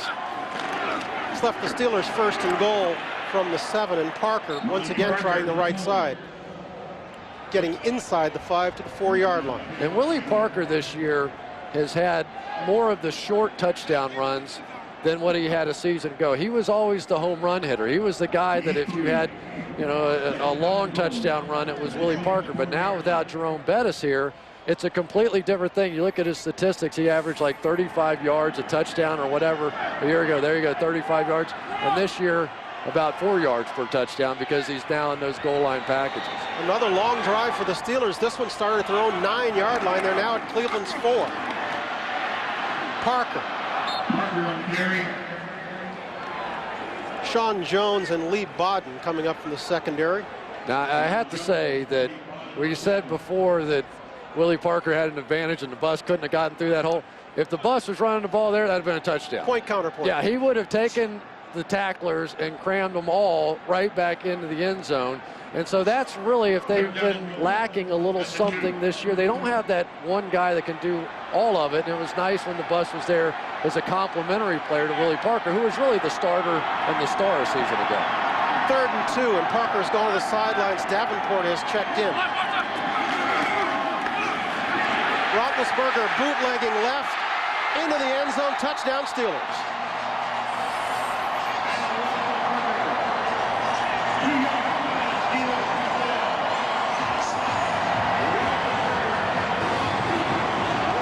Give Jeff Harding's credit for the key block on Cameron Wembley, allowing Roethlisberger to just step his way in.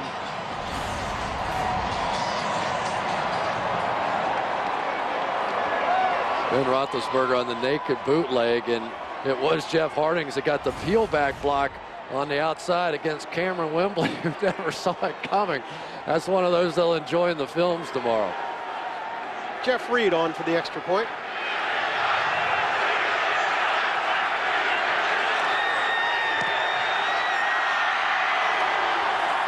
Reed's extra point punctuates a 91-yard drive. 12 plays, 91 yards, laid up 729. With 5:32 to go in the 3rd period, 17-0. Bootleg, 12 plays, 91 yards. And that young man got the football. Ben Roethlisberger went over. There was a sign over there that said, "All I want for my birthday is a win," by the Pittsburgh Steelers. Well, how about a win and a ball from Ben Roethlisberger? That kind of beats it. That beats somebody singing happy birthday to you. Especially you. This is Krebs. And he's brought down at about the 40. They have successfully bottled him up tonight, something they didn't do 3 weeks ago. There's Ben Roethlisberger making a birthday boy pretty happy on a night when he's leading 17-0.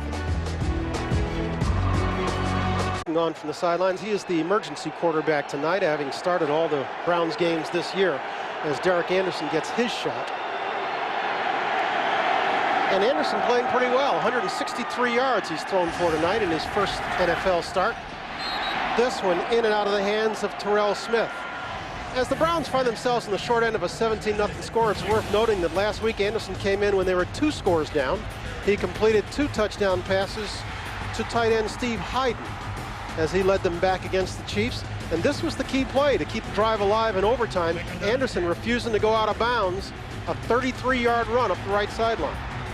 That's the one they say looked like Forrest Gump. And I have to tell you, I have a hard time watching it without laughing.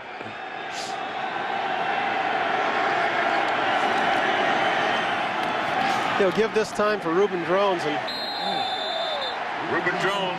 Same result. Boy, I tell you, here we go. We talked about a little bit earlier that when the Pittsburgh Steelers defense gets you down, they start whacking you even harder and then talking to you, and then you get mad, and then you do something stupid, and then they catch you with a blind shot, and then they laugh at you, and that's just the way it's been. And these guys, they've been playing out here today. I tell you, there's been some good play in the secondary too. Bryant McFadden, they've been trying to do double moves and all kinds of things to him all night, and he has really done a nice job on the corner.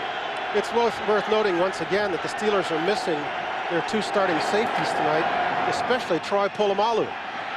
This is Jason Wright being dragged down from behind by Larry Foote. Well, the Steelers are digging deep in their playbook right now. They're starting to come with blitzes all the way around the corner here. These 2 guys are going to come all the way around. Watch how fast they are, though. They're fast enough they can catch an inside trap play, running the wrong direction first and then coming around and making the play. That's what Romeo Crennel used to see with his guys back with the Patriots and what he's not seeing so far with the Cleveland Browns. Sasteville to punt again. Once again, San Antonio, I'm all right. San Antonio Holmes is back. That's not cold. And he'll get a chance to return this one, but not very far before he is knocked out of bounds as he crosses the 25. The Steeler defense playing very stout tonight and getting all the offense they need from Roethlisberger. Leading 17-0. You like a balanced attack? The Steelers right now, 179 yards rushing, 179 yards passing. I don't think the Browns like it too much. Yeah, Willie Parker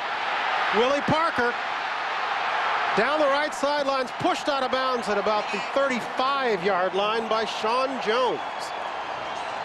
Well, it looks like they're just running the same play all night long. Pickup of 39. You know, Ted Washington sometimes can get the penetration, but once they get movement on him, and you see the double team again, Alan Faneca, who's had a great game tonight, got some movement on Ted Washington, and then Willie Parker, boy, once he gets in the secondary, it is over. You know, it's unbelievable. He was at North Carolina. He didn't even start. I mean, how can you not start Willie Parker in North Carolina? They must be really good there. Yeah, that's why they got a new coach, because they're really good there. Roethlisberger with lots of time. Throwing over the middle, Davenport trying to stay on his feet, gets inside the 15-yard line. And poor Andre Davis is saying, you have to be kidding me. I covered him for the first 10 seconds. Somebody want to get a little pass rush back there? Ajay Davenport coming out of the backfield, and he just sort of fooling around. Look at his protection. Ted Washington, he's exhausted. He can't come in anymore. And it's just, you can't give somebody 8 seconds to throw the football. Look at that, will you? 180 plays of 10 or more yards. The most in the NFL, Pittsburgh Steelers this year. Or the Cleveland Browns have to come up with an answer for a pass rusher, because they just simply, they're terrible on that front. Parker again, right side. Parker inside the 5.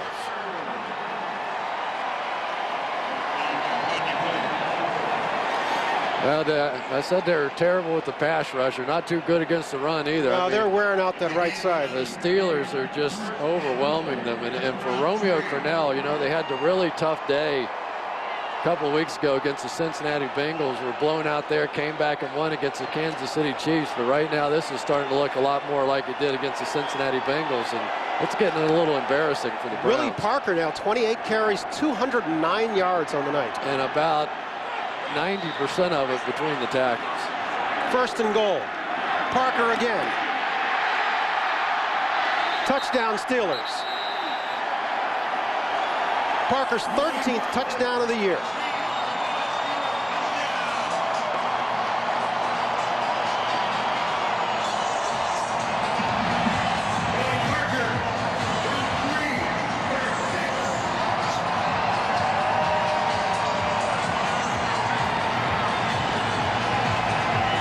Parker closing in on a Steelers record for touchdowns in the season. Was it 15? Closing in on a lot of records here tonight. We still have another quarter to play. And he ought to turn around and go give a big hug to Alan Faneca and Jeff Hardings. They're blowing people off the ball, just taking the Browns and shoving them in the end zone.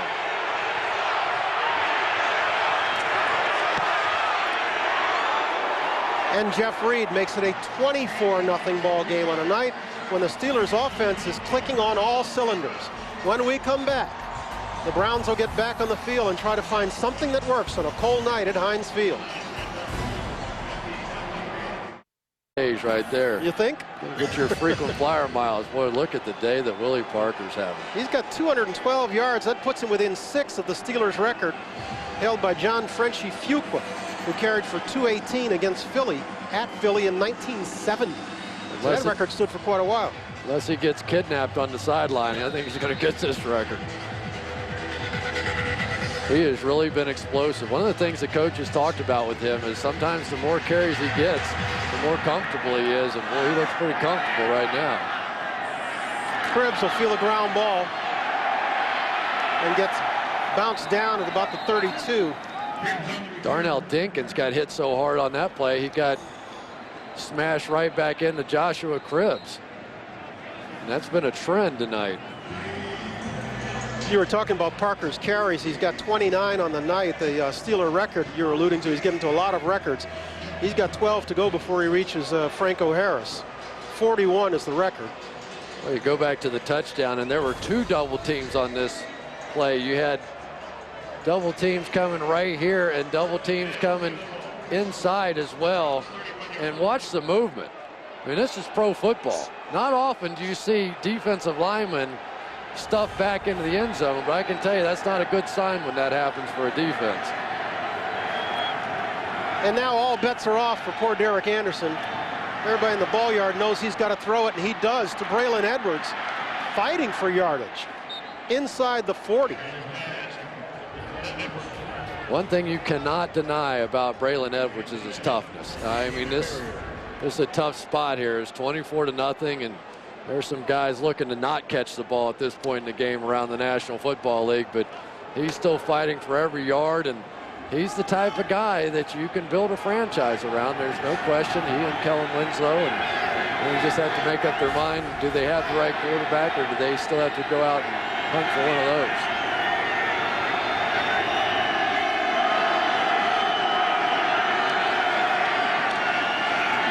Anderson thrown again, getting pressure, dumps it out to Lawrence Vickers. He takes one in the chops from Aaron Smith. I'm sorry, that's Brett Kiesel. Came in there. Kellen Winslow having a quiet evening. He leads all tight ends in receptions. He's just got 4 tonight for 19 yards. Yeah, I was going to make a point about Brett Kiesel there, who made that last hit come flying in there. That was the guy that last year used to bust the wedge on the kickoff team. And if you get a chance to play, and now he's the starter over there at defensive end, and you watch him, and he savors every moment of this starting role. Derek Anderson steps up in the pocket, lobs this one over the middle, picked off Anthony Smith. First pick of the night. He was going for Braylon Edwards, couldn't get much on it as he stepped up in the pocket to avoid the rush, and it was cherry picking time for Smith. I don't know what Derek Anderson was thinking on that one. He was off stride, he was stepping up in the pocket and just tried to all-arm throw this one. And Anthony Smith, the rookie, said, thank you very much. I mean, you just can't get any easier. There's not anybody even in his zone over there. Braylon Edwards was coming across the field, but there was nobody to distract Smith. And you know, rookie, college, high school, I don't care what kind of free safety, you're going to make that play. He's had a nice night tonight, though. Anthony Smith's coming in there and playing for Ryan Clark. He's had a good night. And Smith is the rookie filling in out of Syracuse. This will be our final play of the third period. And, of course, it's Willie Parker getting to within 4 yards of another Steeler first down. Not an awful lot going right for the Cleveland Browns on this night. They're on the short end of a 24-0 score. We're back to start the fourth period right after this. Only 3 teams out of 73 have made the playoffs after starting 5 and 7. They had the scenario in the local papers here how they could make the playoffs, and after I got to about step 8 of that process, I started laughing. I said, oh, forget it. If all that stuff happens, they deserve to go to the playoffs. Of course, if they got in the playoffs, they'd probably win the Super Bowl like they did last year. Willie Parker has set a franchise record tonight, picking up 219 yards now. I'm sorry, 220. passing Frenchie Fuqua. Does that mean he's got to wear the glass heels with the goldfish inside? You know what? I bet you have a pair of those is what I was thinking. I'm old enough to. Great night for Willie Parker, but I think he owes a dinner to those 5 guys in front of him, too.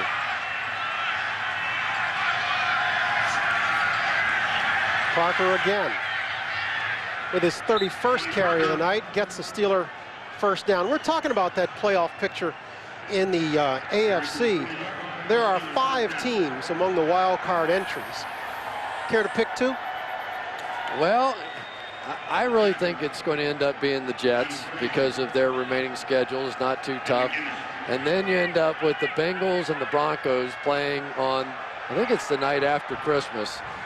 And the winner of that game, I think, will be the other one. Although, boy, I've been wrong on so much stuff this year, I wouldn't put any money on it.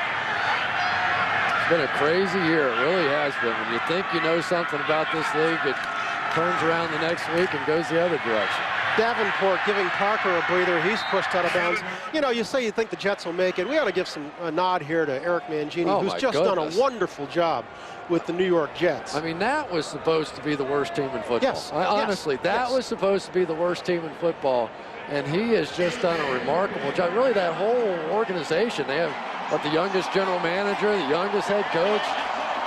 And they've just announced that Willie Parker set the record. And I bet you somewhere Jerome Bettis, who's had a tough week with his father passing away, is standing up and applauding as well.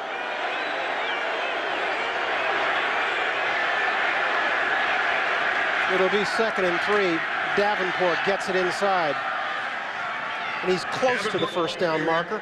You know, Johnny Bettis, and we talked about it, passed away this past week from a heart attack. And the Pittsburgh Steelers as an organization were sick that they had to play on this Thursday game because it meant that only about 7 or 8 of them could actually go to the funeral, but a lot of them did. I think Ben Roethlisberger got a plane, and Casey Hampton, Deshae Townsend, Joey Porter, and Charlie Batch, and Hines Ward, and the list goes on and on.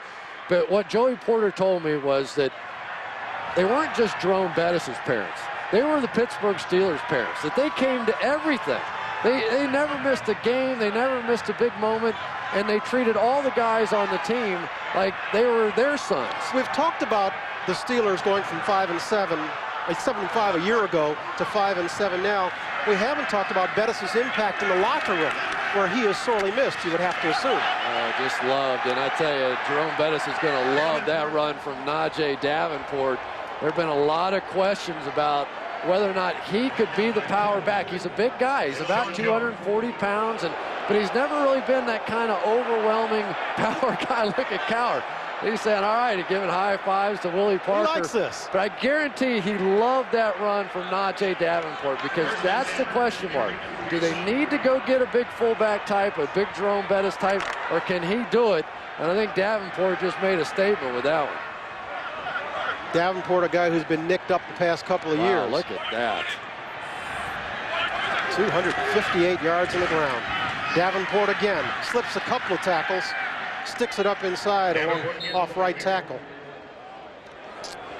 Every night, learn the latest news from around the league. You can hear directly from the players and get a breakdown of the key matchups when you watch NFL Total Access weeknights. Of course, it's only on NFL Network.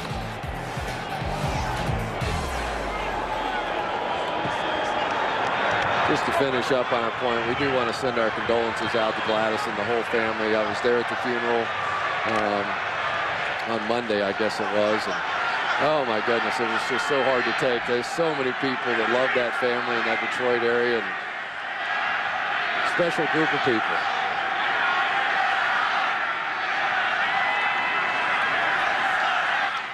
Roethlisberger will throw. Santonio Holmes inside the 20. You know, I don't care how big a Cleveland Browns fan you are.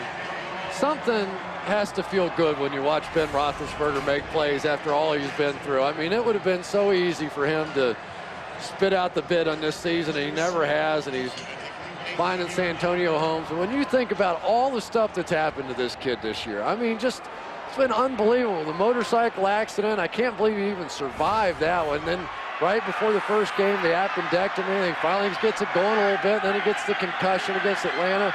And he's hung in there all year and battled his way back. Davenport losing his balance, regaining and getting close to the marker.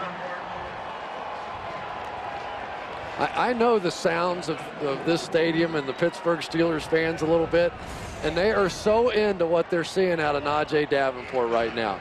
This is what they love. They love great defense, hard hits, and power running backs. And Willie Parker, obviously, he's a different dimension, and they love him too, and he had the huge night tonight. But they really want to see Najee Davenport jam this thing in here. They want no fooling around, no bootlegs. Give it to Najee. Let's see if he can cram it in the end zone. He'll get his chance, but he'll come up short. Cameron Wembley first to get there. I wasn't crazy about that run. That was kind of a dance step run. And Najee, you know, he was on the 4x100 relay team at the University of Miami. That's how fast this guy is. He's unbelievably fast. And I think in his mind, he's still sort of a scat back. You know, see, I mean, there's a chance he could have cut up in front of Heath Miller there and put his shoulder down. And I think he has to make the transformation in his own mind a little bit. But was he a high school 100-yard dash champion in Florida like what Chris Collinsworth was? That was an off year for track runners. You were, weren't you? Yeah, I was. Long time ago. 3rd and 1. Davenport. Comes up short. Well, the crowd may have wanted it. The Browns wanted it more, it seems. Did I put the kiss of death on him, too? Maybe. Build him up. Najee gave it a good shot there, but... Jeff Reed and the field goal unit will come on. This will be a 27-yard attempt.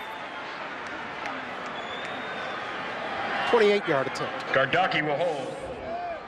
Reed will attempt. Reed has connected from 23 and had it blocked from 35 on the night.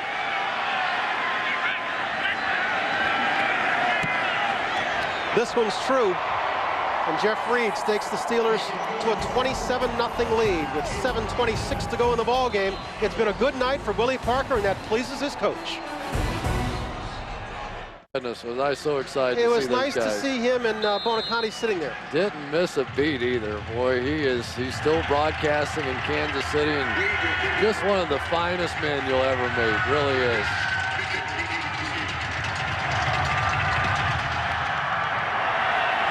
Joshua Cribs is yet to break one tonight. Gets it past the 35, and once again the Browns will come on the field trying to break the schneid.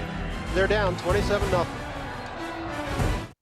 He's taking a lot of well-deserved bows tonight. Not only has he set a new Steeler record for rushing in a game, but they just posted on the board he's the first Steeler back to ever have two 200-yard rushing games. He had 213 against the Saints earlier this year. Well, I tell you, they love their running backs in Pittsburgh, and he's proving now to be a tougher guy. You know, I mean, we've seen him tonight, and he was slamming it up in there hard, and that's what they expect when they come out here with their terrible towels. Derek Anderson completes this one to Jaravicius. He's dragged down before he can get out of bounds, and we'll move inside the 7-minute mark on what's been a terrific night for the Steelers offense, averaging 21 a game. Roethlisberger's first touchdown was to Washington, a 49-yard strike. He rolled in for one himself, and the rest has been Willie Parker. Yeah, he's been terrific squeezing through that hole. That was probably my favorite run of the night right there. And coming back down on the goal line, showing some toughness as well. Not a big guy at all. But, you know, it's really remarkable when you think back on his career and what happened with him at North Carolina, that they couldn't even find a place in the starting lineup for him there. You know what he said? I was talking to him about it. He said, the running back coach didn't like it. I go, what? And they got a flag down here on the play, and little scuffles happening. And that's Butler and Porter exchanging holiday greetings. Like Kellen Winslow. There you go, peels back. And there it was. On James Ferrier. I bet you Ferrier didn't like that one very much. Really, the play is over, and the ball looked like it was out of bounds, and Winslow trying to establish some kind of respect. After the play was over, personal foul. Offense number 80. 15-yard penalty. The down counts. Second down. Part of that maturation process we were talking about. You know what? And here's my point on this. Okay, I'm all for big hits, but square up a guy, do it while the play's going on, and don't take a cheap shot. You know, I mean, I know you're frustrated, you're losing, you're a soldier, I remember all that stuff, but do it between the whistles. That was when he was right? at Miami after they lost to Tennessee, right? I know. Soldiers are soldiers. He's a football player.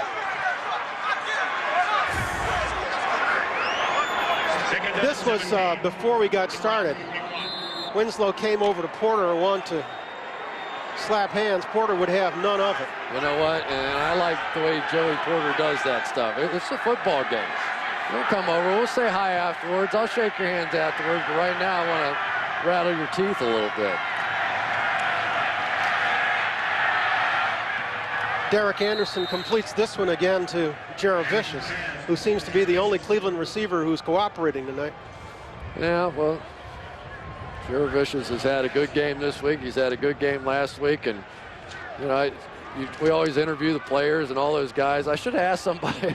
I didn't throw it to him sooner. I mean, they spent all the money to get him here on a free agent. You know he's a good player, and we've seen him with Tampa and with Seattle, and I don't know. Cleveland, meanwhile, hasn't scored an offensive touchdown against Pittsburgh this year. Even though they lost 24-20 in Cleveland 3 weeks ago, it was a kickoff return and a defensive return for their touchdowns. This one comes loose after a completion of Winslow.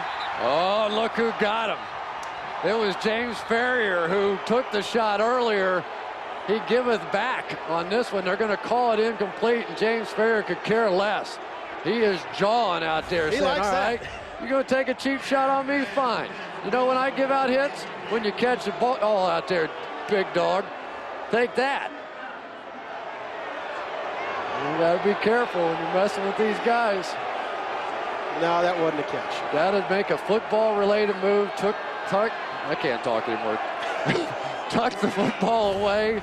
And that's not a catch. I know the fans go crazy on that one, but that's not a catch. Fourth down, and of course the Browns will go for it. Why not? We'll get a timeout. Browns' first timeout of the second half. Nothing going their way tonight. They're down 27-0.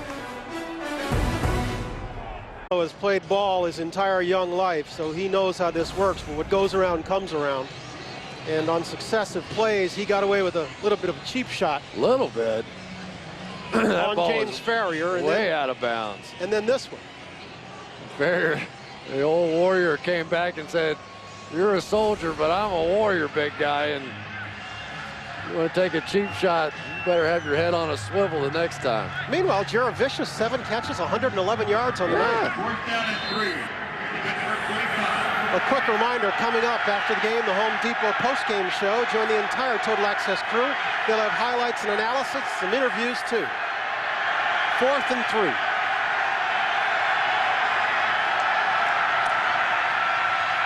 Derek Anderson completes to Braylon Edwards. Edwards, touchdown Cleveland.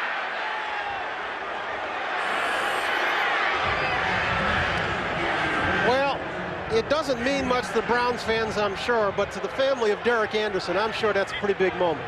You know, he's played well. He made the one bad throw on the interception. They came with the blitz that time, and Anthony Smith, who had the interception earlier, that time got burned. He tried to come up, slipped in the middle of that bad turf in the middle of the field, and Braylon Edwards was gone. 45-yard hookup. Unofficially, Anderson 21 of 37 for 276. That's a good night. Yeah. Better than anybody else out there.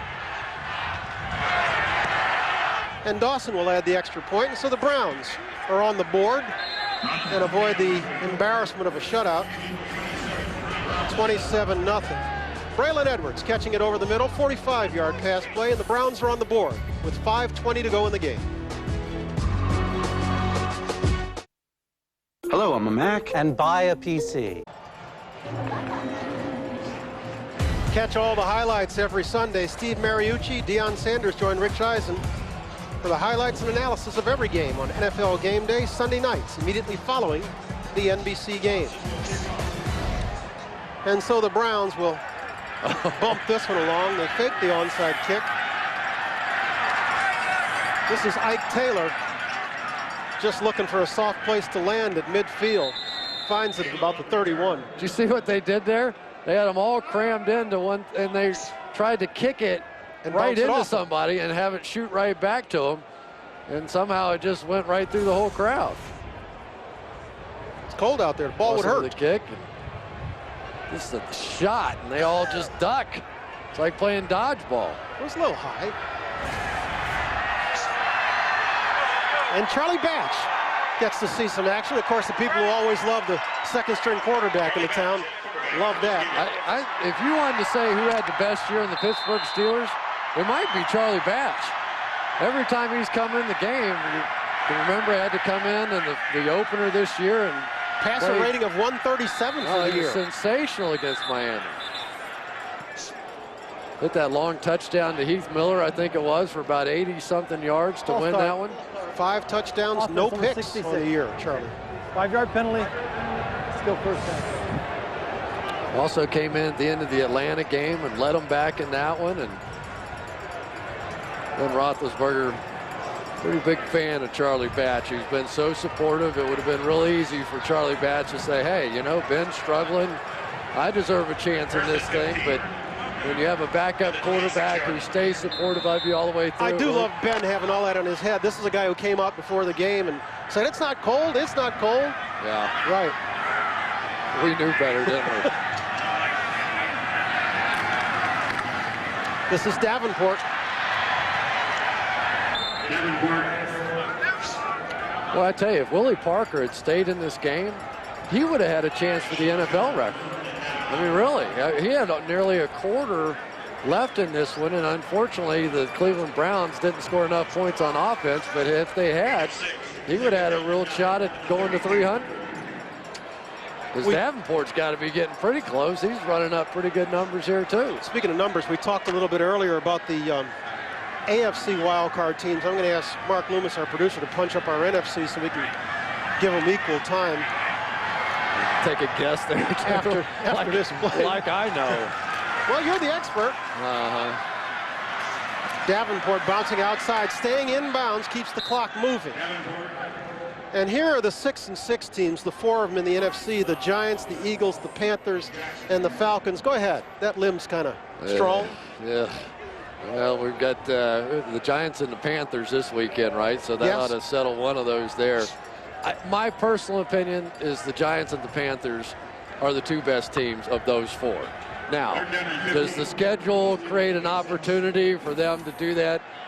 I just look at those 2 teams. The Carolina Panthers, one of the clear Super Bowl favorites coming into this year, and the New York Giants over the past month have just sort of disintegrated. Imploded. There was a time we were talking about the New York Giants like we're talking about the Dallas Cowboys now. You know, they were on that kind of a streak, and Eli was playing great, and then all of a sudden it just went south on the Giants. Steelers exercised their first time out of this second half. The Giants truly have imploded. You're right. Going into that game against the Bears, everybody was talking about that was for supremacy in the NFC, and Thomas Jones completed a 3rd and 22. And ever since then, things have gone in reverse for the Giants. Yeah, it really has. And even as good as the Bears are in the NFC. And they are. The dominant defense, I struck a nerve with you. Chicago Bears. There you go. Fight for the right to victory. Biggest Bears fan in the land standing right next to me here. All right, so who is the best team? And it's funny, we talk about the wild card teams, but truly you made the point earlier that the thing that's important is being one of the top 2 in your conference and getting home field advantage. Yeah, and if you're asking me who's the hottest teams right now, I'd say the Dallas Cowboys and the San Diego Chargers. But the Chicago Bears are probably going to get home field advantage. And you're going to have to be pretty special to go in there, unless you have Steve Smith, and beat those guys.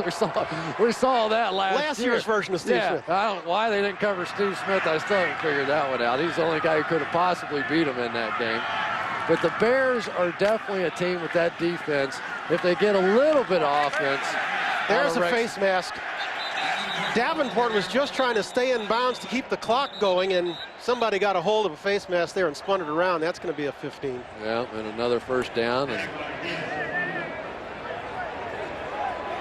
keep the drive alive. Yeah, certainly beating the Bears in Soldier Personal Field. foul. Face mask. Defense number 55. 15-yard penalty. Automatic.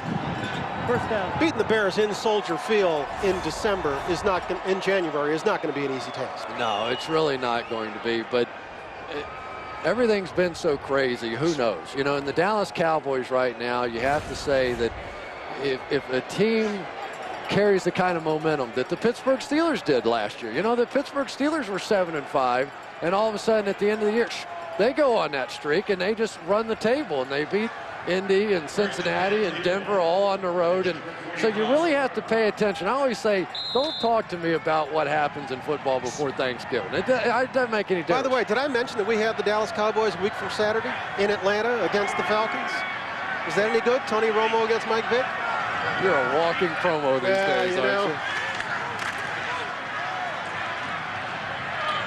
Davenport working us down towards the 3-minute warning. This is an interesting graphic.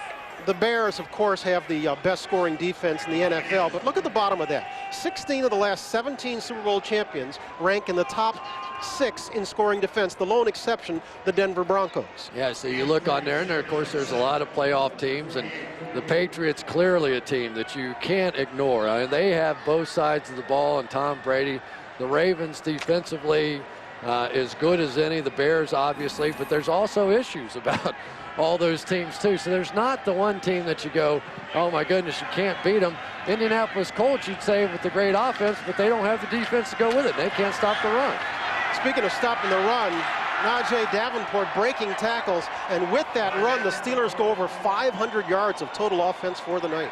Goodness gracious. I mean, the Browns were always complaining that the Steelers didn't treat this as a rivalry, and I don't think they're going to after this game either, because this has been embarrassing for the folks from Cleveland. And it looks like the Steelers will let this one go down to the 2-minute warning. Najee Davenport getting a lot of work. He doesn't mind the cold, though. He saw plenty of it in Green Bay. And for Bill Cowher, he's smiling. Yeah, he feels good about this one, that's for sure, and he should. We've hit the 2-minute warning in Pittsburgh, where only the hardy are sticking around to see the final.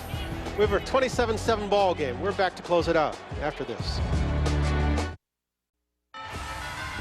Thursday Night Football on NFL Network is brought to you by Coors Light, Rocky Mountain Cold Refreshment, the official beer sponsor of the NFL.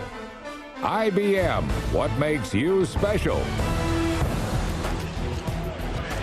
As we come back from the 2-minute mark, we invite you to stay tuned, because coming up next, the Home Depot post-game show. Join the entire Total Access crew. They've thought out, so they'll be ready for a full game recap and news from around the NFL. You were down on that set. It's cold, right? It is a little bit cold. You're right. Those guys, how long do they have to stay? Another hour? Okay. I don't know.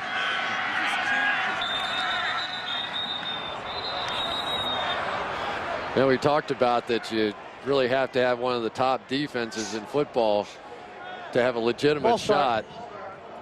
Offense number 84. So 5-yard penalty. some of the teams who are not on that list that we showed you earlier, some of the division leaders who are not on that list. Yeah, and the Dallas Cowboys are just outside that list at 7, so clearly they're in the hunt. And with the Chargers, it's a weird stat, because without Sean Merriman and Olshansky and some of the guys that they've had injured on that defensive line, you know, those numbers get skewed a little bit too. So I think those two teams, even though they're not on the magical list, their defenses are good enough that they could have been on that list. The Steelers will run the ball once again. John Kuhn getting his first carry of the night out of Shippensburg. Oh, all kinds of people running there. And Bill Cowher, he's had a smile on his face all night long. It was interesting. We were having our conversation. He said, Bill Parcells said something to me one time that really took me back. And he said, you know, you start off as the head coach and you start off in football, and the job is part of your life. And then eventually it becomes all of your life, and it consumes you And that always stuck with Bill. And he said, you know, I don't ever want to get to that point. And so I think now as he approaches 50, he's starting to say, you know, how much did I give up with my family? How much did I give up where I could have been going to their games and spending time with my wife? And, you know, do I want to take a break? I think he'll come back to coaching. I was about to say, your bet is he's coming back. Yeah, I mean, I think he'll come back. I'm not sure if he'll come back this year, but I could see him taking a year off. One definitive thing he did say, he said the decision is mine. There's no question about it. And the organization has let him know that it is his decision. And, so, you know, football as big as it is, and we all get so caught up in it, but there are human beings underneath those coaches' hats and helmets and all those different things too. And sometimes you know it. Sometimes you know when it's time to devote a year to your family or whatever. I think even if he got out of it, though, he would come back. And I've got to say, Willie Parker, great night. What a night Willie Parker's had. A night when the Pittsburgh Steelers ground game carried them with 50 carries on the ground tonight. And the disparity in the rushing yards between the Steelers and the Browns. We don't know what the NFL record is, but that's about as big a gap as we've seen. But this is vintage Pittsburgh Steelers football. This is exactly how they like to play the game right here. They had the big plays early and then just pound it down your throat for the rest of the game and play the great defense. From beginning to end, this was exactly the way this team won a world championship a season ago. And this is really the game that plays to Roethlisberger's strengths, where he doesn't have to be the main cog, where they're running the ball, and where he can only throw occasionally to keep the drives alive. Protection was great. The blocking for the run game was great tonight. And for Romeo Cornell, that's not much fun. And he knows that they're going to be after him a little bit for this next week. Well, he called their shutout a couple of weeks ago at the hands of the Cincinnati Bengals an embarrassment. They lost that one 30-0. And while the scoreboard here doesn't show that broad a gap, this one does also qualify under the definition of embarrassment. Well, you know, the Cincinnati Bengals beat them. The Pittsburgh Steelers just bludgeoned them.